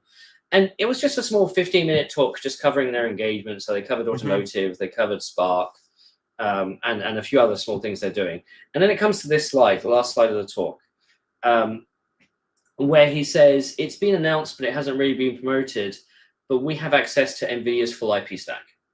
Or at least we have a joint IP portfolio with NVIDIA. And on this slide, it lists NVLink. That to me screams competitor to UA-Link. No, I know, but what this means... is a statement. NVIDIA is not in the IP business. Whenever it's been in the IP business, it's failed. Icera modems being the key example. They go bought modem companies, said we want to sell this IP, but didn't develop it and didn't know how to sell it. MediaTek has a bunch of IP itself. It knows how to build chips for people. If NVIDIA has turned around and said, we will license our IP to you for an ASIC business and take a cut, this potentially means that MediaTek can go build chips for other people with NVIDIA IP, with NVIDIA graphics, with NVIDIA custom cores, with and the point. So the first one here is NVLink, right? So now you have normally NVLinks are fully internal NVIDIA, nobody else can get into it sort of ecosystem. Now imagine you go buy a Blackwell 300 chip that you can connect to your own custom core with NVLink because you've gone and commissioned it from MediaTek.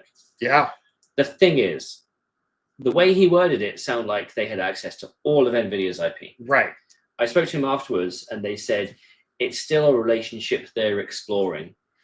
So it sounds like they've obviously done custom chips already for NVIDIA. Right. With that, NVLink is in GB10 for Spark. The question is, how much of that will be available external? The way he sounded, like it said, it would be external. The question is whether it goes beyond a small, narrow subset of IP, or it's whatever MediaTek and their customers want them to build.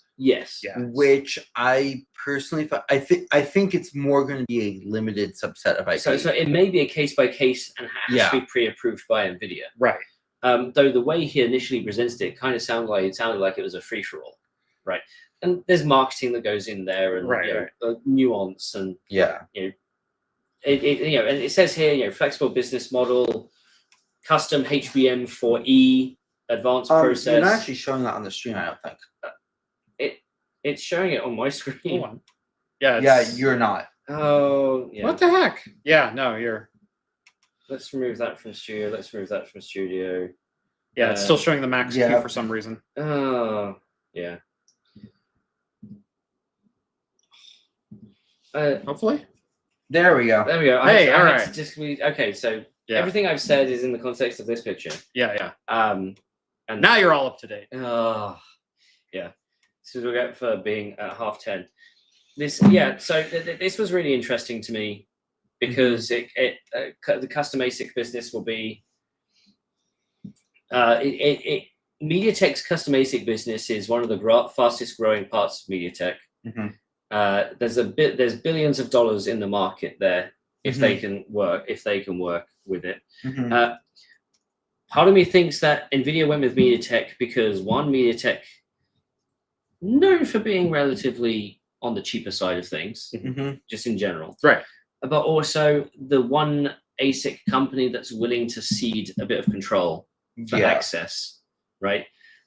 Broadcom wouldn't. Yeah. No. Marvell wouldn't. Alchip maybe, but maybe they don't have the extensive IP. They're Taiwanese. Okay. Just like MediaTek. Yeah. Okay. But MediaTek sells like 1 billion chips a year. So. Yeah. Well, no, I say Alchip because if they were Chinese, then that would immediately be the reason why. Yeah. And then, So yeah, I thought that was really important. I'm really glad to be the one who, because I just sat there, right? I hadn't heard that statement.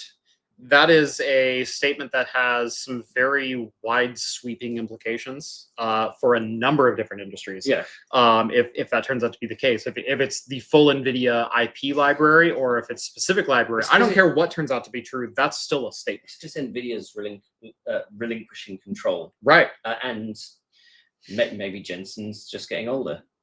Maybe he's got enough money. That's not true. No. Must make more money. You could always have new jackets. Yes.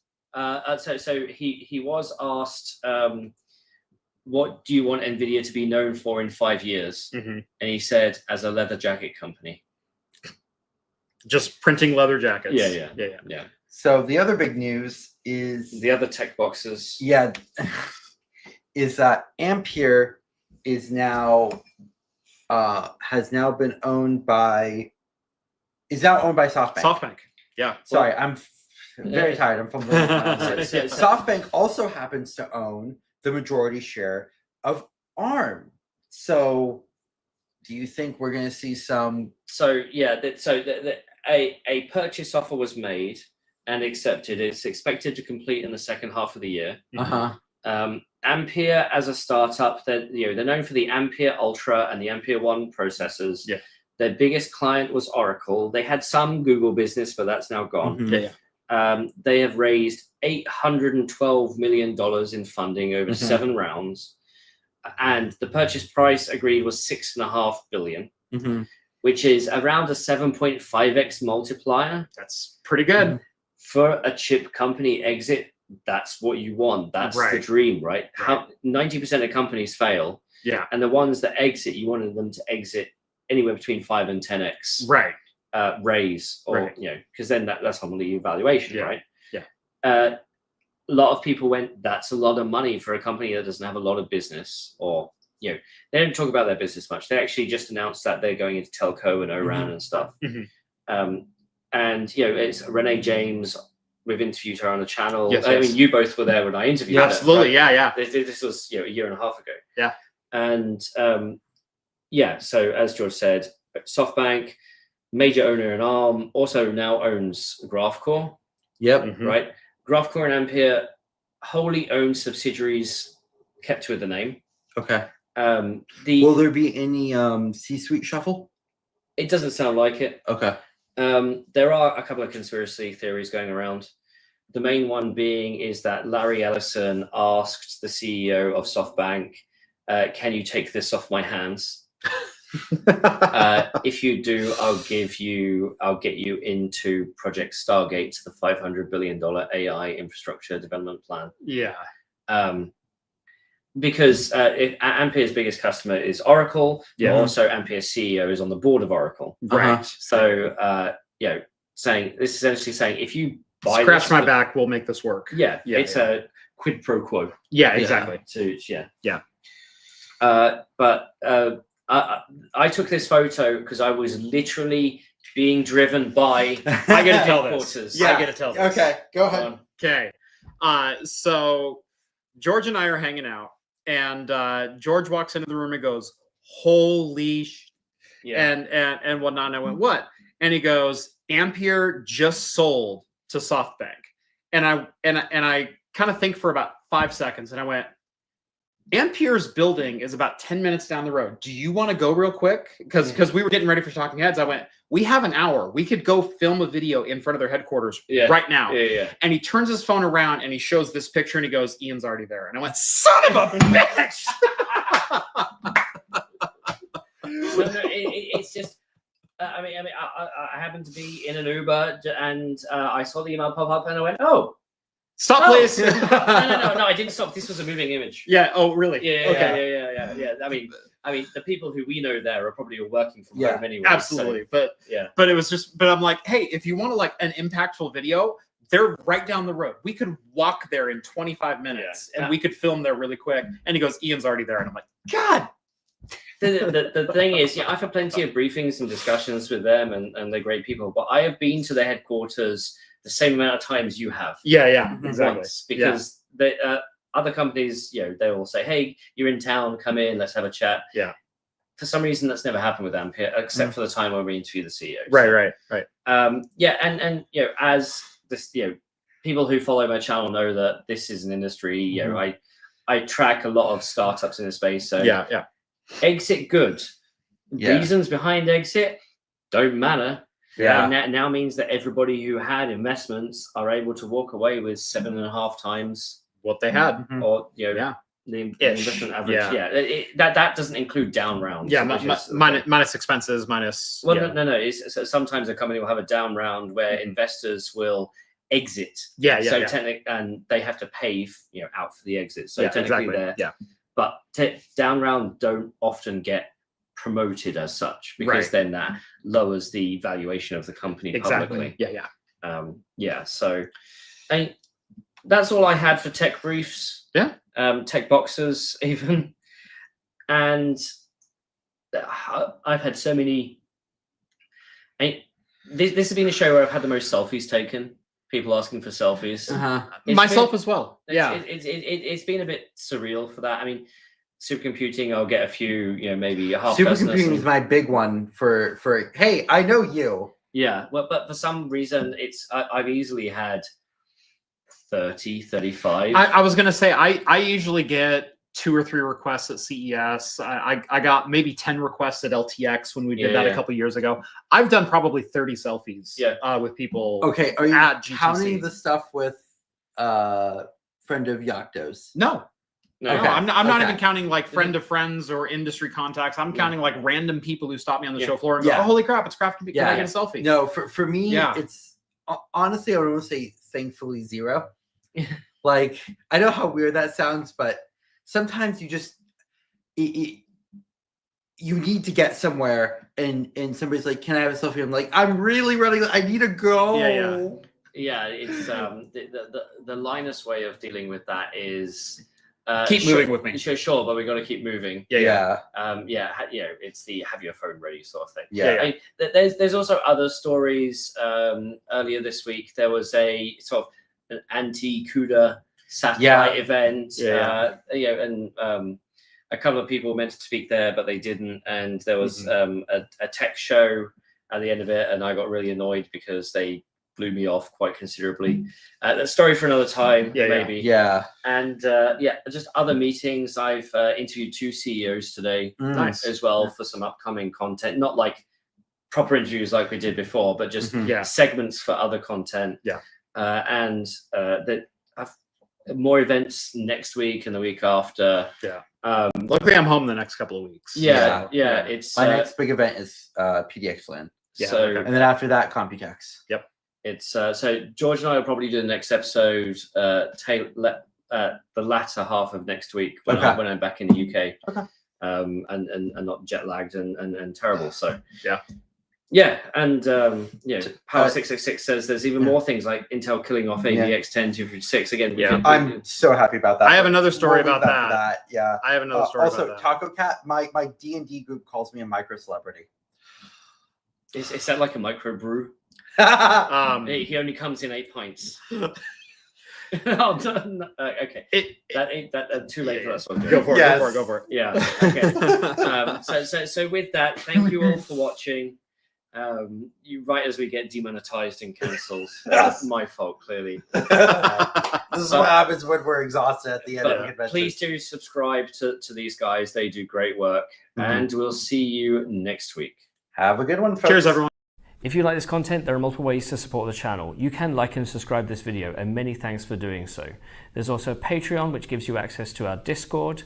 There's a merchandise store and a newsletter, links in the description. For all of you who do contribute, thank you. You are keeping me well fed.